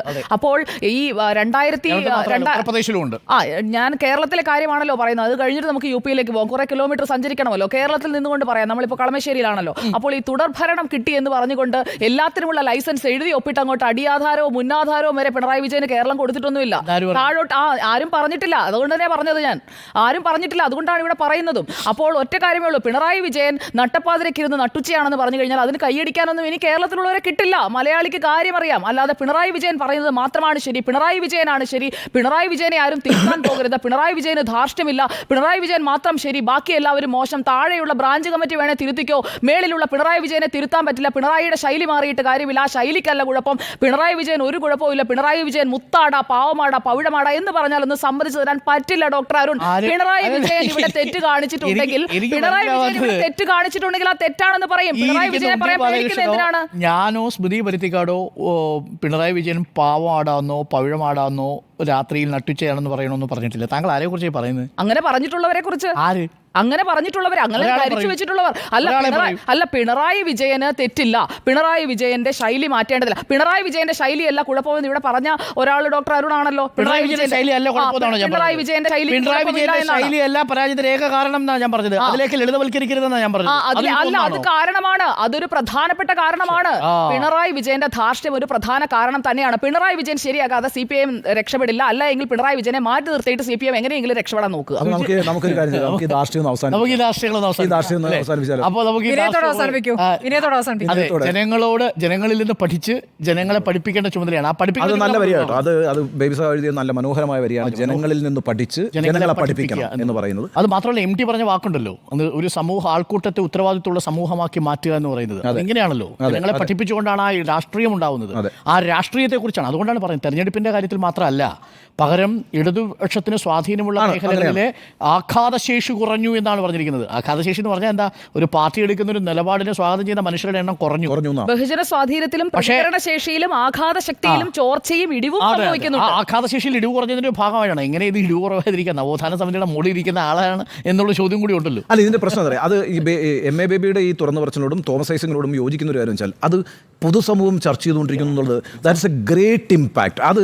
അത് അവർ മറച്ചു വെക്കാതെ അവരത് തുറന്ന് ജനങ്ങൾക്ക് മുമ്പിൽ പറയുന്നു, അല്ലെങ്കിൽ അവർക്ക് കിട്ടിയ ഫോറത്തിൽ അവർക്ക് കിട്ടിയ അവസരത്തിൽ അത് പറയുന്നു എന്നുള്ളത് അതൊക്കെ ഇതിനെ നന്നാക്കും എന്നാണ് ഞാൻ വിചാരിക്കുന്നത്.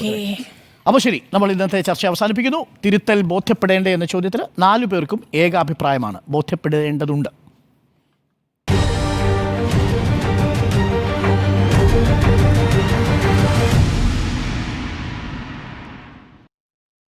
മീറ്റ് ദി എഡിറ്റേഴ്സ് പൂർണ്ണമാവുന്നു. ഗുഡ് നൈറ്റ്, ശുഭരാത്രി. Good night.